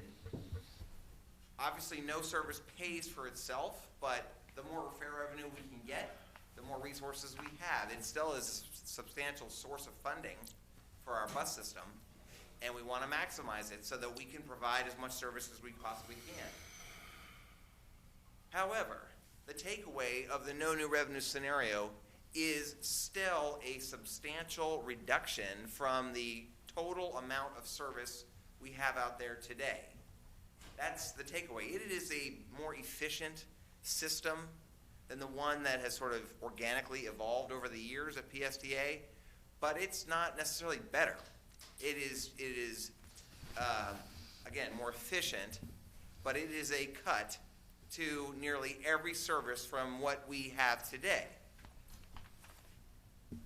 On the left-hand side of the screen is the no new revenue scenario, at least one option of it called the core system, where you can see this focus of resources onto the main highest capacity routes. The red lines on the left-hand map of Pinellas County are the busiest roads in the county, and they're the busiest transit routes. US 19, Ulmerton, 4th, Gulf to Bay, Central Avenue. That's where we would concentrate our highest frequency services. The most number of buses would be on those main routes. That seems somewhat intuitive. But as you see, compared to the current map on the right-hand side, the current system, which doesn't have nearly as many red lines because we don't have as many frequent routes, but there's a lot more lines on the right-hand side. There's a grid system, or at least somewhat of a grid of low frequency, but at least some services throughout most of the county on the right-hand side. And what we're headed toward, what we are planning to do is go to the map on the left-hand side, which will mean better, more service on the high corridors, high capacity corridors, but elimination of service to many neighborhoods. There would be no transit services in large gaps, especially in mid-Pinellas County. To put that in a little bit more perspective. Again, the idea of the no new revenue scenario, which is adopted, and our planning department under Cassandra is working to implement this now and to come up with plans to reorient the routes, eliminate low ridership segments of existing routes. Of course, we'll have to have public hearings on all that, and the few people that are riding those will come out and concentrate the services onto our high capacity routes. But this chart intends to show that all services actually get reduced from what are out there today. Central Avenue, which is a red line, it is a high ridership, it's our highest ridership trolley service, highest ridership route in St. Petersburg. It is a concentrated route in the no new revenue scenario. So the 15-minute frequency in the peak period is maintained. But instead of 30 minutes in the off-peak and on weekends, it goes to 60 minutes. It's a reduction from what is out there today. The span, which means the time that the route runs from 6 a.m. or 7 a.m. till 10 p.m. Right now, the service on Central Avenue is one of our longest running. It runs till about 11:15 at night. It would be cut back to 10. And then on weekends, cut back to 7. 49th Street is another high ridership route. That's one of that the union wrote about in their letter, that is so crowded that it's very hard for the driver to find any break time. It's one of our highest ridership. It has 20-minute frequency. That's maintained because it's a red core route. But the span is cut back from its current 10 p.m. to 8 p.m. We have to reduce the service with our available resources. Same thing happens in mid-Pinellas, in Pinellas Park, along Park Boulevard. It's a very high ridership route across the mid part of the county. The frequency is maintained, but the span, especially on the weekends, is dramatically reduced. Some routes, the low ridership routes of today, are completely eliminated. 22nd Avenue North and 30th Avenue North in St. Petersburg, and 113th Avenue, that services St. Pete College in Seminole, eliminated entirely. There basically would be no service in northern St. Petersburg, and hardly any service or substantially reduced service in other parts of the county. Up in North County, again, all of the services would be reduced as far as their span, and actually, it's not shown on here, but one of the connector routes, the East Lake service, would be completely eliminated. So of course we want to look at ways at which we can concentrate whatever funding we have into the service to maintain as much as we can. And staff has been working on that for the last 3 months, since November. Looking at ways and coming up with different creative ideas on how we might reduce administrative expenses so that we'd have the available dollars we have could be focused on the buses. However, that's proven to be very difficult. And but we've known this for a while. As most of the board members who've been here for a while know, we have gone through 2 mandated merger studies with HART about combining PSTA and HART into one. And the idea about that is that would be more efficient. That would save money. Well, 2 consultants in a row. In 2013, a guy named Brian McCollum, and then KPMG in 2014, did those HART merger studies, and both came back looking for administrative cost savings and couldn't find any, or found very few, because both organizations were operating in, quote, as KPMG said, a lean manner already. We participate in something called the benchmarking program, the American Bus Benchmarking Group, ABBG, and the latest annual report just came out about a month ago, and it shows PSTA to be the lowest cost operation in the whole benchmarking group, where we compare 17 other systems from across the country, including Orlando Lynx in Florida. We are the lowest cost system there is. As this chart shows, you can see our cost per mile is about $6 a mile to operate this system. Those are all costs per mile of bus service that we operate on the road compared to the other systems. Some are 3 times the cost of ours. In fact, when you look at the 140 different metrics that the benchmarking group measures, the only metric that we lead in is cost. We are cheap, but we're not really anything else. We're not high ridership, perhaps. We're not on time. We're right in the middle on most other things. We do not stand out in any category other than our cost. That is what PSTA is awesome at, being low cost. As I told the planning committee, we're the Dollar General of public transit. So we are looking for savings, but it is going to be tough, and we're not going to find savings very easily in administrative expenses. I appreciated the union's letter to the PSTA board showing that we already have a very efficient, tight system. There is not much time. At least the benchmarking shows that our operators have less time than others at the end of the line to stay on time or to take breaks. And so it's going to be difficult. We're still counting on finding $75,000 to $100,000 a year in savings, but that's probably about it. Members of the PSTA board that have been on the board for some time have seen this chart before. It's the red line shows our projected expenses out into the future, and the blue line shows the revenues. And when the red line is above the blue line, that shows a deficit. That, at least looking out into the future, forecasting, using a lot of different assumptions on cost growth and whatnot and revenue growth, this chart is actually looking a little bit better than ones I showed you just even 6 months ago. The property values of Pinellas County are growing, and that is helping our ad valorem rate. The fuel prices obviously have plummeted, and so we are saving money there. And so the red line, the expense line, is not growing as fast as we thought it was. And the blue line, the revenue, is also growing faster. So that gap is closed. Closed so much that the available reserves to PSTA, the green arrows, will allow us to have a balanced budget by using those built-up reserves, thanks to savings in the past, all the way out until fiscal year 18, about three and a half years from now. We can sustain the current level of service. However, in FY19, the first red arrow, that is when our reserves will run out, at least in we're projecting expenses further out into the future, we'll not be able to fund the current level of service, and we'll sort of face our quote-unquote fiscal cliff from the operating perspective. However, the main problem at PSTA is on the capital side.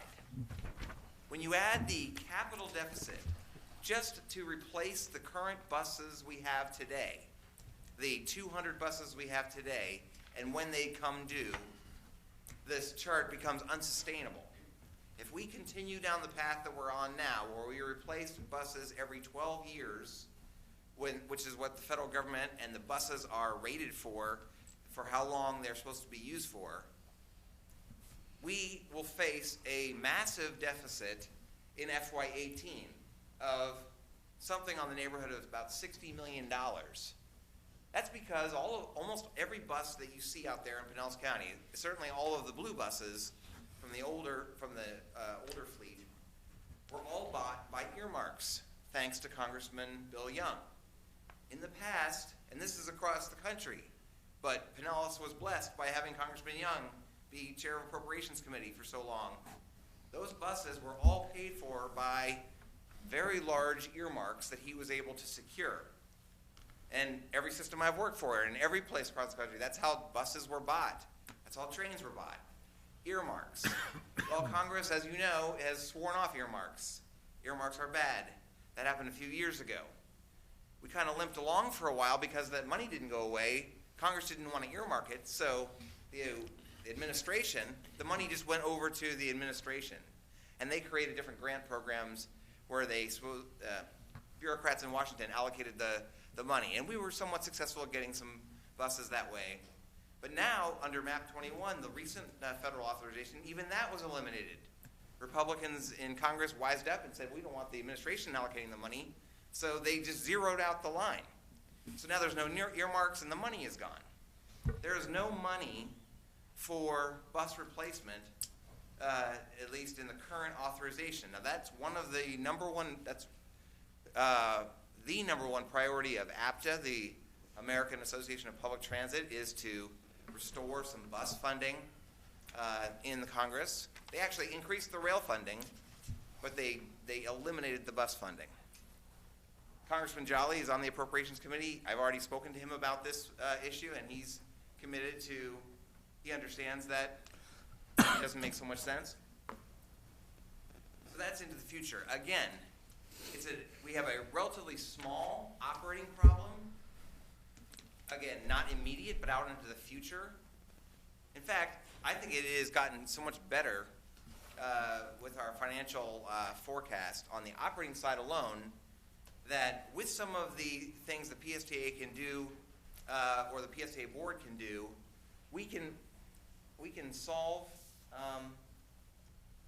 the operating problem. We can close that gap fairly substantially on the operating side. We cannot necessarily close the capital gap. I put this slide in again just to highlight that this is not really that newsworthy. This is what we predicted 2 years ago would happen, that we would be faced with a service cut of about 25%.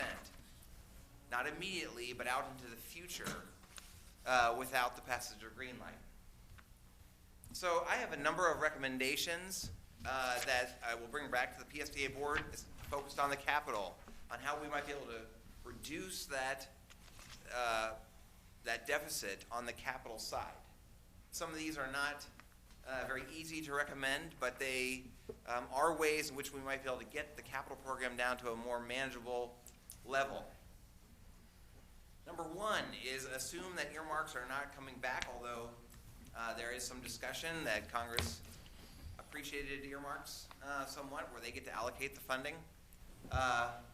and instead smooth out our bus purchases so that we buy a consistent number of buses every single year, and we don't have those massive increases in any given year like we had in the past. Number two is extend some buses out to run longer than 12 years, run to 15 years. In fact, in I think 2024, when we have our sort of peak, that big peak, we would have to run buses, a few buses, 16 years. Number three is to contract out our express services to Tampa. And in the future, if Lee Royal comes up with money for running those buses in the express lanes, those will be contracted out too. Right now, we operate those services with the Greyhound-style MCI commuter coaches that you might have seen on the Howard Franklin Bridge. They have the high back seats, and they're elevated, and they have the luggage area underneath. Those buses are coming due in 3 years. And they are by far our most expensive buses in our fleet. And we can save substantial amounts of money by contracting out that service to the private sector. The private sector probably can't operate substantially less than we can, but they can throw in the cost of the buses into the rate we pay, and we won't have to pay the entire cost of the buses because they can use those buses for other services, like charter bus services or others. We will only pay our incremental portion. Number four, this is probably the most difficult recommendation, but is to discontinue the proposal to replace our buses with hybrid electric buses and return back to the regular diesel buses. Again, PSTA board has adopted a policy after a lot of analysis looking at the hybrid buses versus the diesel, and found that there's a operating cost savings, a maintenance savings that we are enjoying right now with our hybrid fleet compared to the diesel fleet. It's slight, but over the life of the bus, the diesel versus hybrid is about a wash, or maybe even a slight savings on the hybrid side. However, at least with the current price of diesel fuel, that difference has narrowed, and I would describe it as a wash, about even. And I see no other way, with existing funding sources the way they are, and to avoid that $40 million hit in 3 years, without going back to a standard bus that is approximately $150,000 to $200,000 cheaper per bus. Number five, last but not least, is to sweep all of the cost savings on other capital projects, which I think totals to maybe as much as $2 million right now, from the other projects that PSTA is implementing. The facility projects, we just opened our Pinellas Park Transit Center. That was our third capital building project in a row that we finished under budget, and there are savings. We would sweep all that funding and fund buses and add it to the bus replacement program. Doing all these things, number 1 through number 5, reduces the incremental cost from as much as $40 million in 1 year to a consistent $8 million a year. And since the last week, I've worked on smoothing it a little bit more, and it's actually about $7.5 million a year. So again, just showing what I'll just describe graphically, this is our current fleet plan. This is the earmarks we received in 2005 and 6. You add 12 to those, and that turns out to be about a third of our fleet was bought in 1 year of our 200 buses. And to replace those all in 1 year again would cost $45 million. That's that peak. And then 12 years later is the other peak. Replacing those buses again, that's not sustainable. So instead, going to a sustainable program where you buy the same number of buses each year, buy them in standard diesel and not hybrid, contract out the express services, etc., gets you to a consistent funding level, totaling around $9.3 million. The problem is our current CIP is down here on this yellow line. It only has $1.5 million in a year. So the gap is about a $7.7 million, about $8 million a year.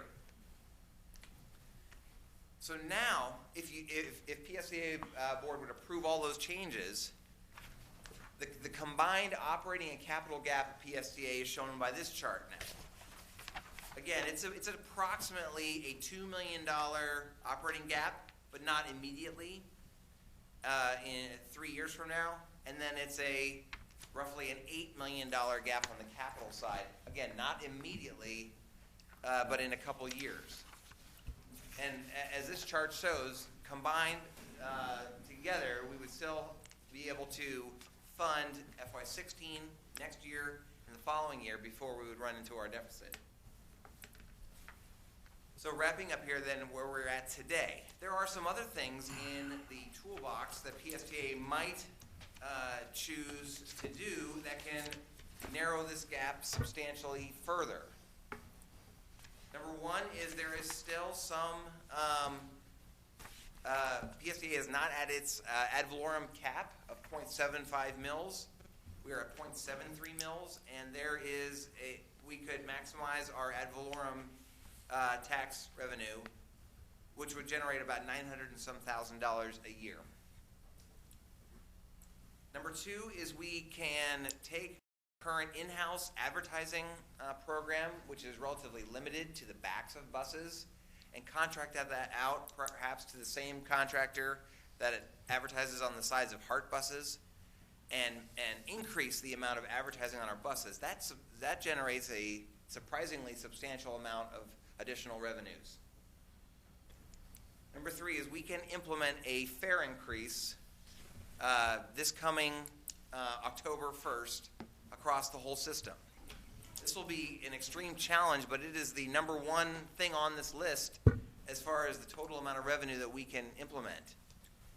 Unfortunately, one of the keys to generating revenues from our fares is increasing all the fares, including the transportation disadvantaged fare, which a very high proportion of our riders need to use. Right now, instead of paying $65 for a monthly pass, low-income people in Pinellas pay only $8.25.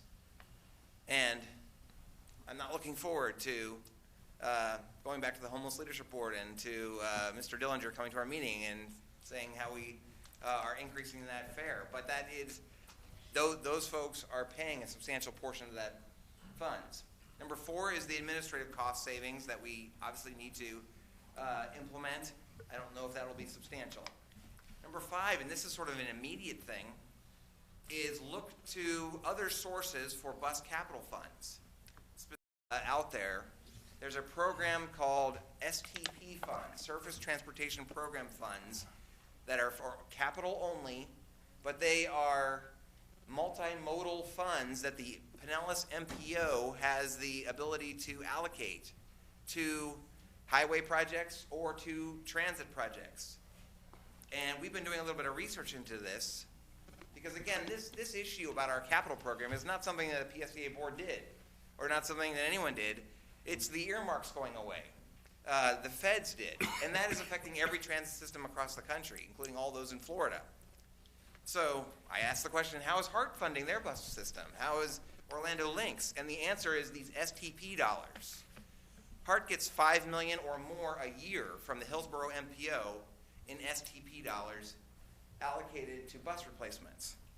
The biggest one is Orlando. They get $8 million a year from their MPO to fund their bus replacements. Miami-Dade, Jacksonville, even St. Johns County, which I didn't know where it was, St. Augustine, they don't even have any fixed route service. They get funding from their MPO. Historically, Pinellas MPO has never given any money to PST. I think that was thanks to Congressman Young. We didn't need the money. That's changed. Pinellas MPO has historically used their STP dollars for the major road projects. Almost all of, more than 2/3 of the funds are focused on US 19. The rest of the money is on Ulmerton, the construction out here that you see now, and on Roosevelt. It's partially funded by the STP dollars.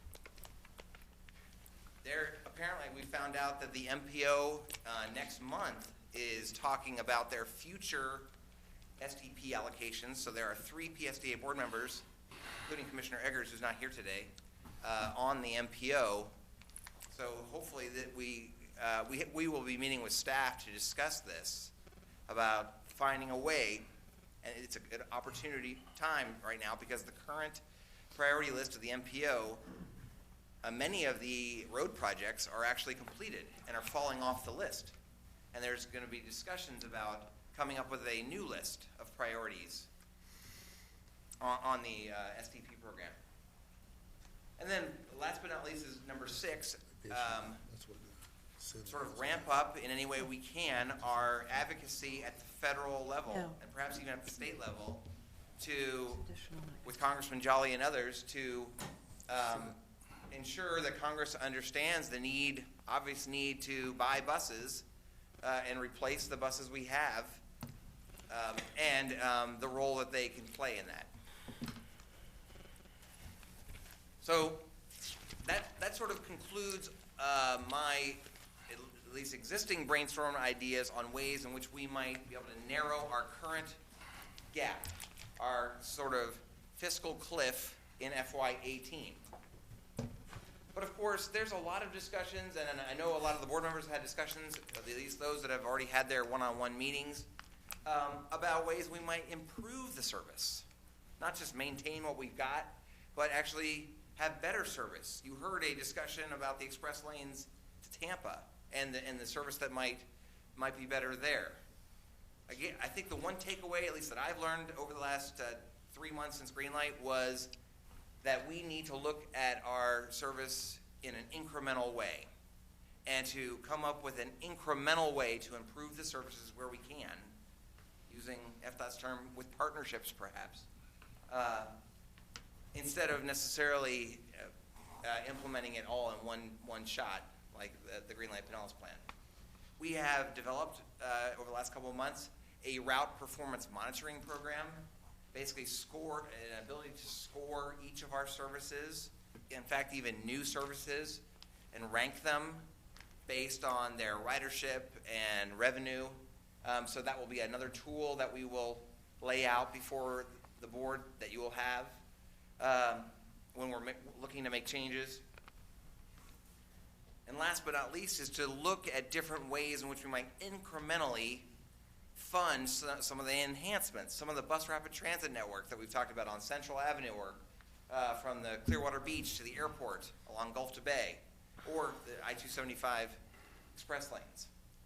And then over time, incrementally, essentially looking to not necessarily reduce the service as we move to this more grid network, but to actually enhance it in some of the ways that Greenlight Pinellas envisioned, to provide a more frequent service and later night service through this incremental approach.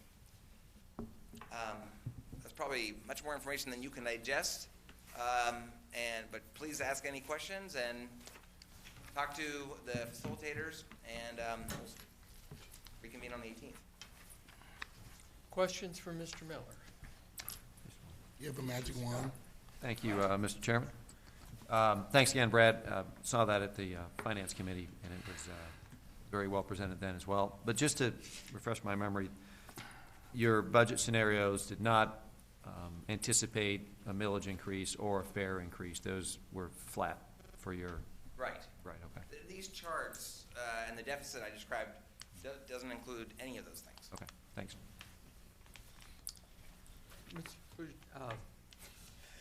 I'm having a hard Just time call giving me you... Julie. It's easy, make it easy. Call me Julie. Vice Chair.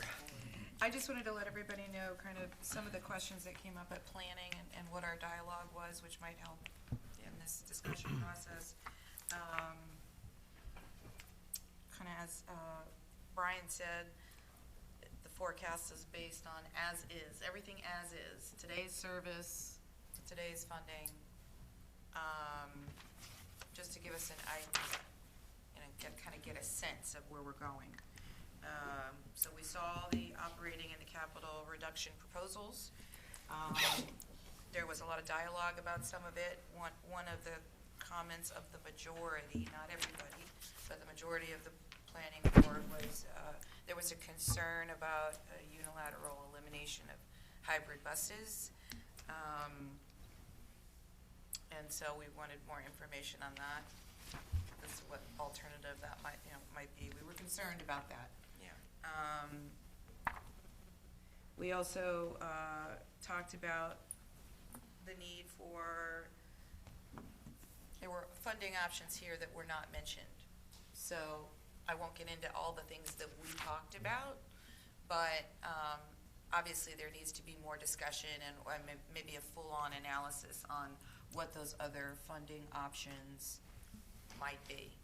Brad gave us some of the basics that maybe he can get his hands on immediately. Other things might be policy decisions. So we did talk about some of those things, including our millage cap and the 5 cities that don't contribute to PSTA and a number of other options. So we did talk about that, and we felt that this first stab at it was a good sort of get everybody acclimated as to where we are, and that when we get to the workshop, we can kind of see what the board's vision is as to where they kind of want to see our bus service go. And once that gets established, then we can come back at this and attack it in a more meaningful way. So that was kind of the summary of the discussion, I think. Did I miss anything? Let me go right, Commissioner Welch. No, I think that covered most of the points, Madam Vice Chair.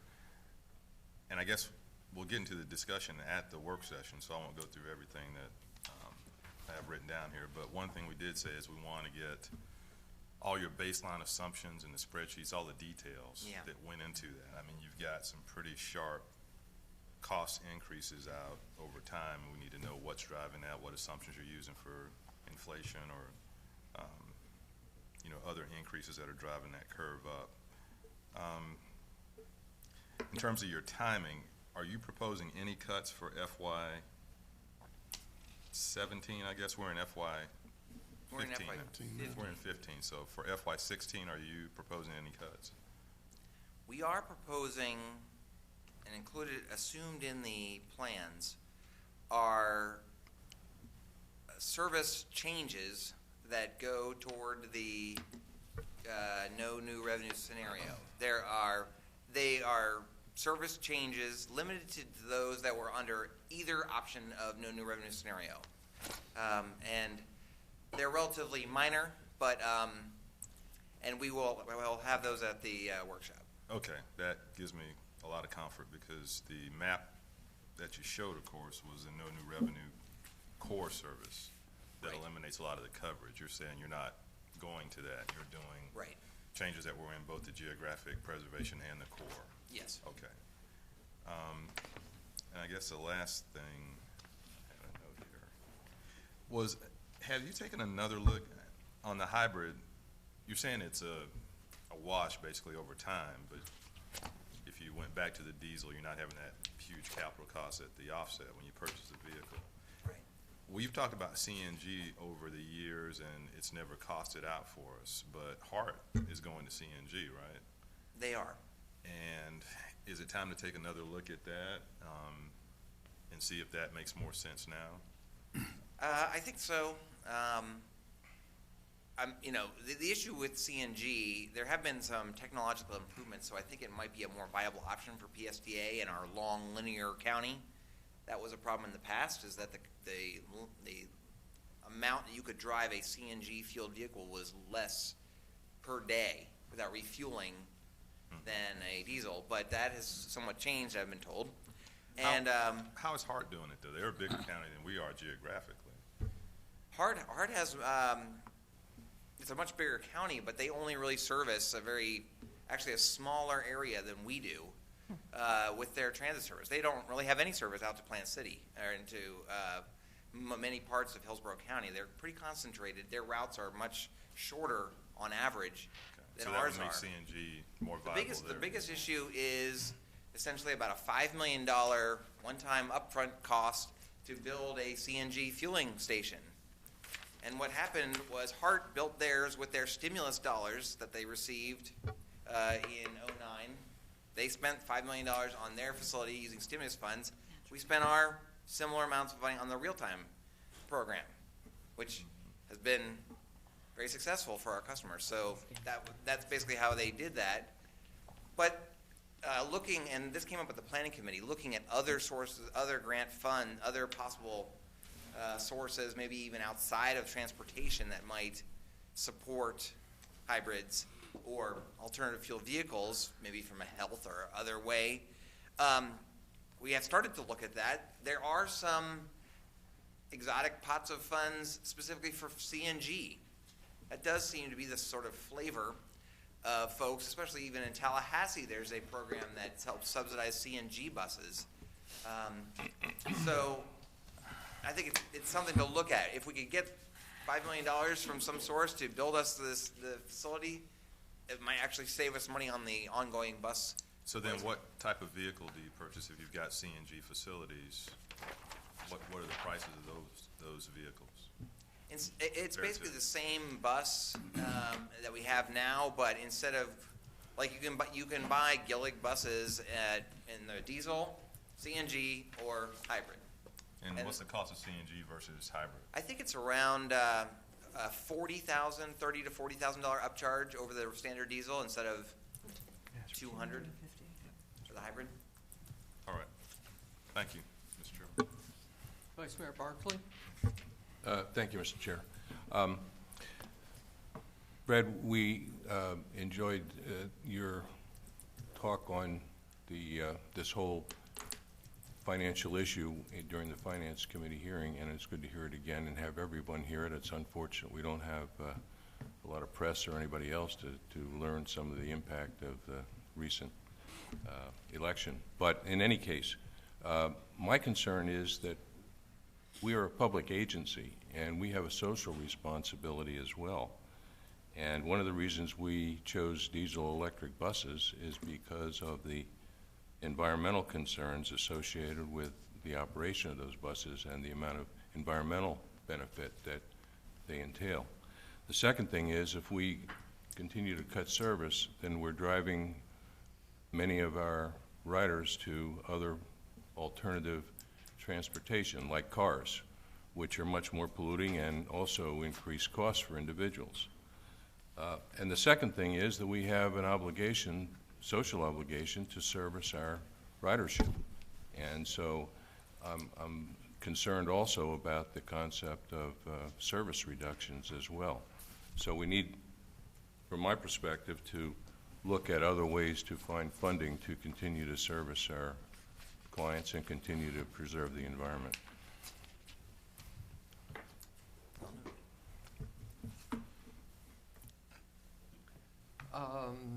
Looking to my left, I have Commissioner or Councilmember Newton, and then Rice, and then, I'm sorry, Newton, Scott. We might help you, Mr. Chair, with all commissioners on the board for PSTA. That might help you so you won't go back and forth with the titles.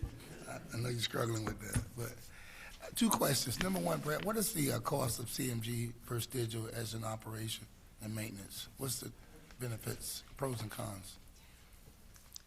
Pros are that it is a less costly upcharge to the regular diesel bus than hybrid. I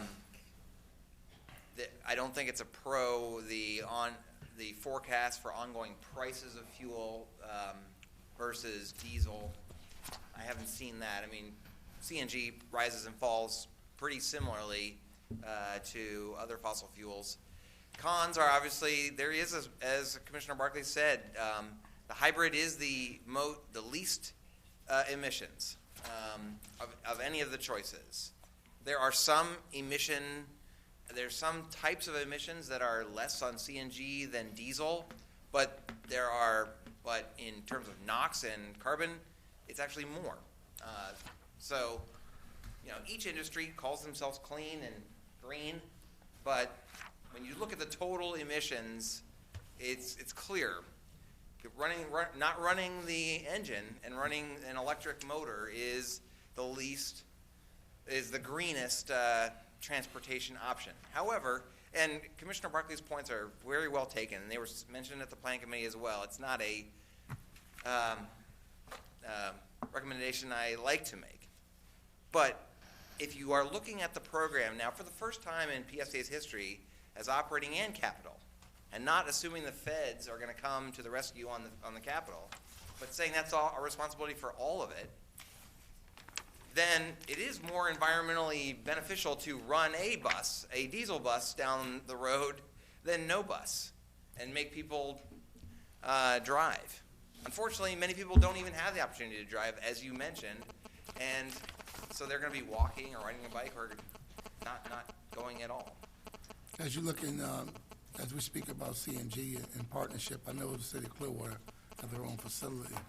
Is there any opportunities there for CNG partnership versus the $5 million capital cost of building your own? Yes, we've had some discussions with Clearwater Gas about that, and they even, the Jolly Trolley even partnered with them to have one or maybe two trolleys be filled at their facility. The problem really is that we have 200 buses, and they're just not equipped. They need to be fueled every single night. Oh. And there's no way that we could, plus the vehicles of their own that they are fueling at night, we could do a handful. Pinellas Schools, I think, has one. We could do a handful, but we would really need our own for the fleet size that we've got. Okay. Good enough. Mr. Scott. Thank you, Mr. Chairman. Hey, Brad, at one point, PSTA had a CNG fueling station. I think we capped it off because we were running trolleys on the beach at one point that were CNG. What's the status of that? Is that infrastructure no longer there? Did we rip it out? Can it be upgraded? It's totally gone. Totally gone. It was at the 49th Street Safe Harbor, and then they moved it here. When even when this building opened 10 years ago, I don't think it was being used that often. Okay. And then with the concrete replacement project, it had been not used for years and needed massive upgrades, and then it's not there anymore. Okay, thanks. Councilmember Rice. Thank you, Chair. So, Brad, I understand that the bus replacement schedule is what's posing the biggest threat to the capital budget. But if we could go back and look at the operating and maintenance budget for a second, is the proposal to cut and eliminate and reduce routes, is that related to the O&M side of the budget? It actually has it's both. Mm-hmm. Obviously, if we reduce routes, that especially those that operate in the peak period, we don't need as many buses in our fleet, and therefore it has a small impact on a small savings on the capital side, a more substantial saving on the operating side. And when we have our workshop, I'd also like to get an idea of what that service reduction means in terms of impacting our employees and Yes. the jobs that would be cut. Okay. Yeah, we're looking at impacts on employee count, the budget, on ridership. We're putting those together all right now. Great, thank you. I had one question because I think I've got everybody else. On the one chart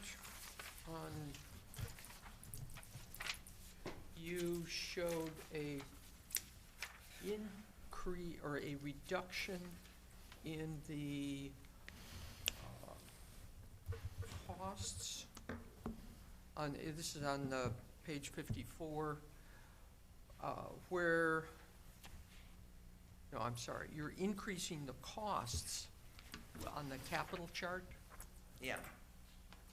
on the blue line, from about 64 million to 72 or 3 million. That one. Just past the vertical line. I wasn't sure what that increase in Again, when you go costs. from the page before to this I'm page, sorry, revenue.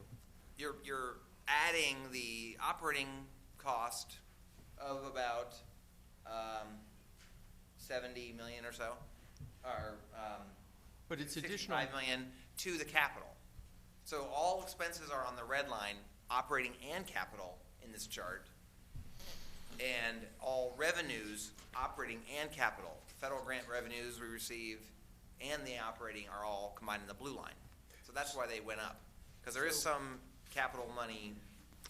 So we have substantial capital money coming in 15, that's not going to be there in 16. Correct. Okay, thank you. Other comments, questions?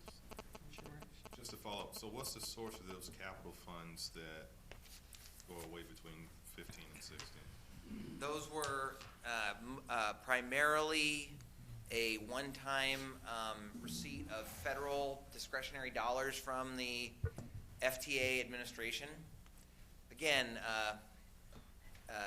currently federal government transportation is funded under a authorization bill called MAP 21 that was approved just about a year ago.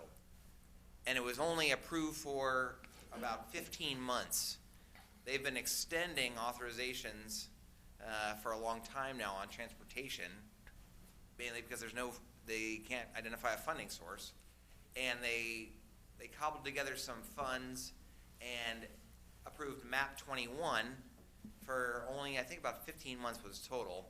And so prior to MAP 21, there was a pot of funding that the FTA, the administration would allocate to transit systems based on a competitive grant formula. And we got, I can't remember the exact amount, but like $7 or $8 million out of that. That's what's funding that. So for 17, you're anticipating? But now with MAP 21, that pot of money went away. But you're going back up in 17 if I'm looking at the chart correctly. And I guess when you give us the details, the assumptions it'll be in. Yeah, but yes. So you're assuming in FY17 we get the federal dollars reauthorized, or why is that going back up? I'll have to take a look at that. I mean, that's all we need is background. Okay. Any other comments on my right? Mr. Diamond. Brad, I was very interested in your comments about the MPO's allocation of the federal STP funds and the fact that Hillsboro's MPO is contributing significantly to HART and Orlando's MPO is contributing significantly to Lynx. Have we had any conversations yet with the Pinellas MPO about their feelings on supporting PSTA going forward? We've had some discussions. Sandra and Heather are heading over to the MPO to talk to Sarah later today, and talk to some of the MPO board members as well. We've had some discussions, more obviously needed. All right. Mayor Bujalski. I just want to remind everybody too that this financial picture does not include the wonderful presentation we had by FDOT earlier. And I also, when we talk about the STP funds, I'm assuming if the MPO were to share some of those with PSTA as others do, it's going to take away from other projects. And I'm guessing that's going, those are road projects or trail projects or any other projects that people have their hearts set on. So it's going to be a tough nut to crack. True. I mean, that's what we're trying to understand more. I've learned in the last month that Florida is somewhat unique. These STP dollars across the country and everywhere I've ever worked, they are the one pot of money that the MPOs of the world get to allocate, except in Florida. Florida is unique. Sarah Ward told me the only state out of 50 where the DOT still has veto power. So the MPO does make priorities, but at least Sarah told me that, and FDOT does follow those priorities, but it's important to obviously maintain coordination with the DOT always.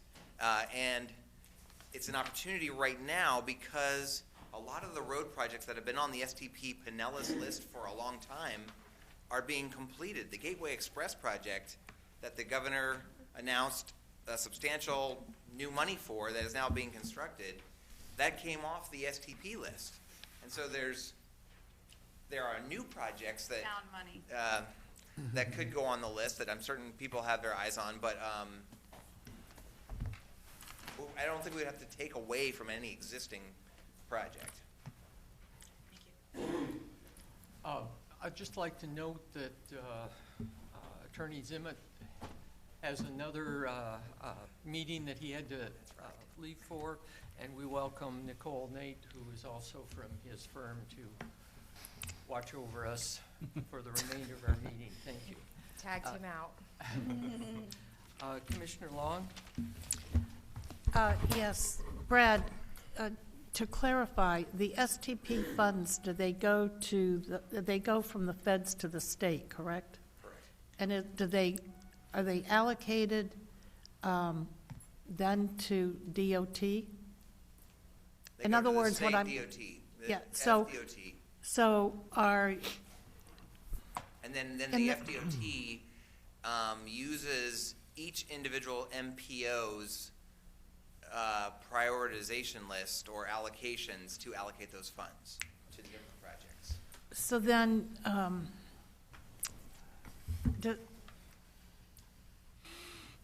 does this require some kind of a legislative action to enable us to better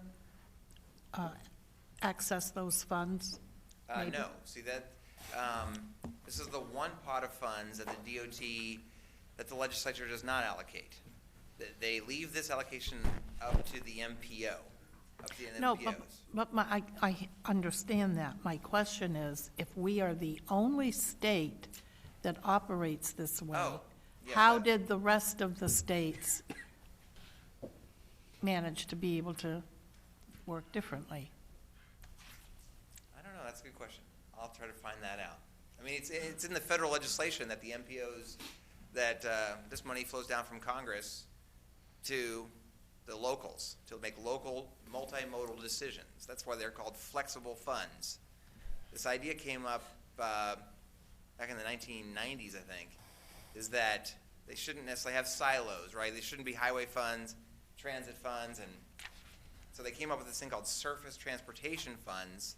They call flex funds that can be whatever the locals want. They can be transit or highway or anything that's on the surface, so it doesn't include air, but that's what this pot was, and they specifically said the local decision should be involved, but somehow Florida is somewhat unique and still has a state overall control. But really my understanding is that they do follow the MPO's guidelines, like in other states do. Board, at this point in time, we have had our introduction to the longer discussion that we will have on the 18th, and I'd suggest that we wrap this phase up and move on to our next agenda item, which is the PSTA reports and the updates. That again is our able Miller. I think I have spoken way too much already for the hour. Ridership was another record in December. Actually, a substantial increase. I think it was 4-point-something% overall in December. Okay. Brad, for the cities that contribute to the North Coastal Route, I think it would be great to get a 2014 analysis of the performance of the Jolly Trolley and the route.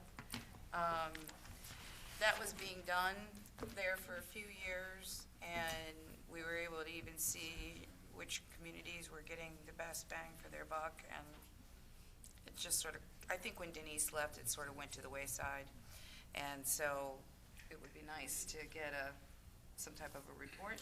So it's certainly, whenever you can fit it in, and I'm sure that the board would like to see that as well. Thank you. Will do. Other questions, comments on the performance report? All right. Next item, future meeting subjects. I will point out that there is a PSTA Executive Committee meeting immediately following this meeting, right now, today, in this room. We'll have a break, sure. And so that's the next thing on the agenda coming up. But otherwise, we will not have the Finance and Planning Committee meetings in February because instead we will be at the epicenter for the workshop. All right, other business? No. Board member comments. In light of the time, if we can be somewhat brief, I think it would be appreciated by some of the board members that do have to leave. Let me start with Commissioner Gerard. Do you have any closing comments? I do not. My head is spinning.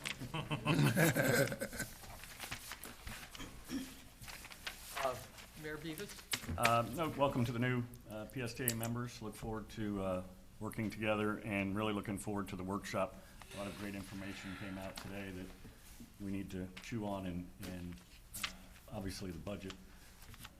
I agree with Mr. Barkley about our commitment to the community and what our role is in the community. So definitely need to sharpen that pencil. So no other comments. Thank you. Thank you. Vice Mayor Barkley? Thank you, Mr. Chair. First of all, I apologize for being late. I had a client emergency that I had to take care of. Secondly, Miss Patty Johnson had to leave early because she has a ward who is having pacemaker surgery, and she had to leave to attend to that. Thirdly, I hope Commissioner Eggers is feeling better. And welcome to Commissioner Holmes and Commissioner Gerard. And that's all I have at this point. Thank you. Commissioner Drayton. Hi, just welcome to our new members, and no other comments, thank you. Commissioner Welch. Thank you, Mr. Chairman. Great meeting, sir. Want to welcome my bookends from Largo, Commissioner Holmes and Gerard. Great to have y'all here.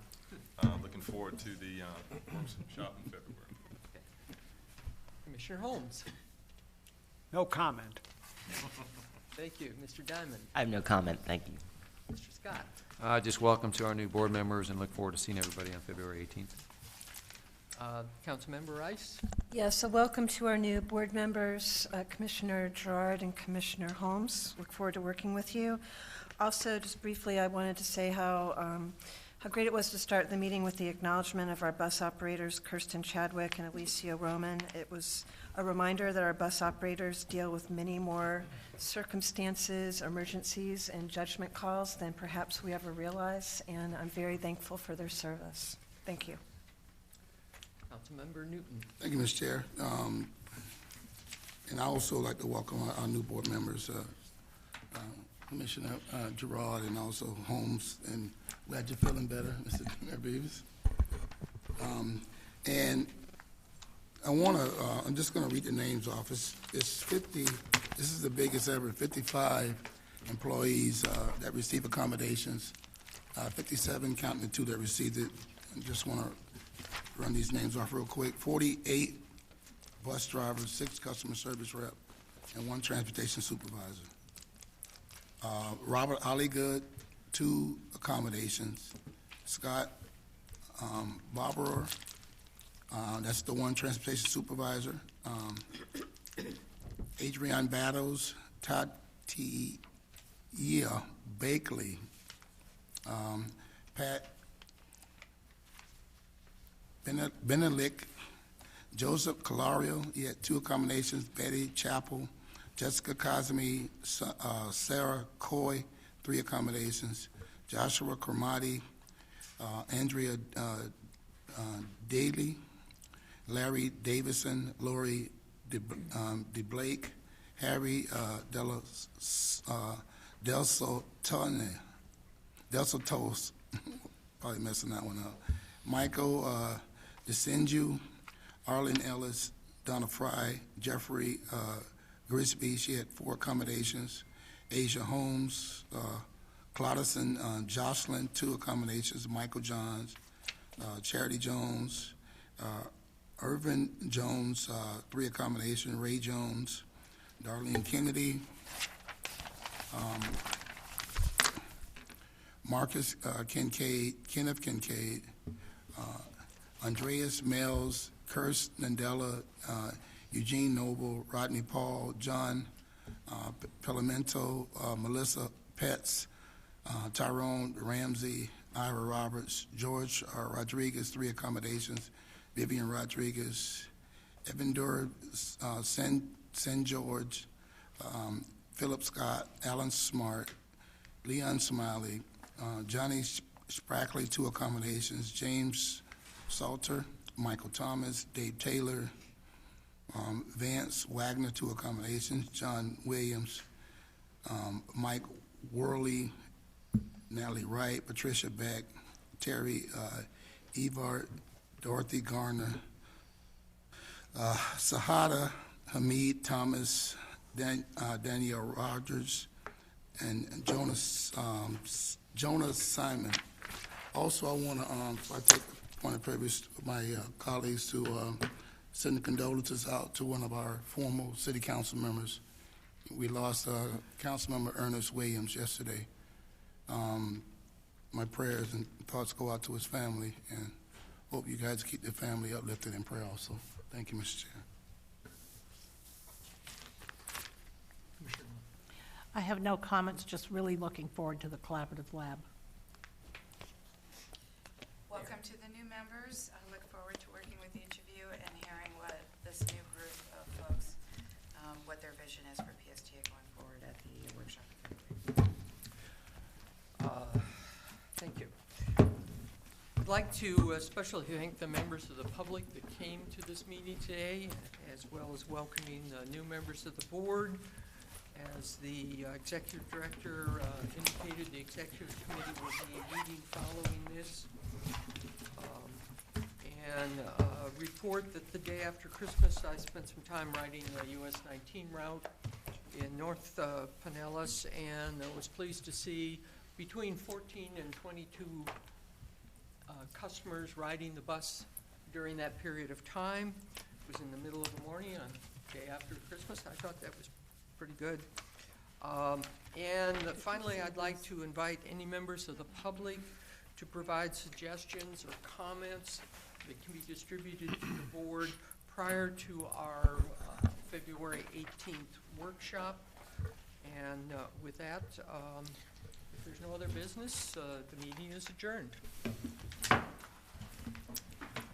want to start in about 10 minutes?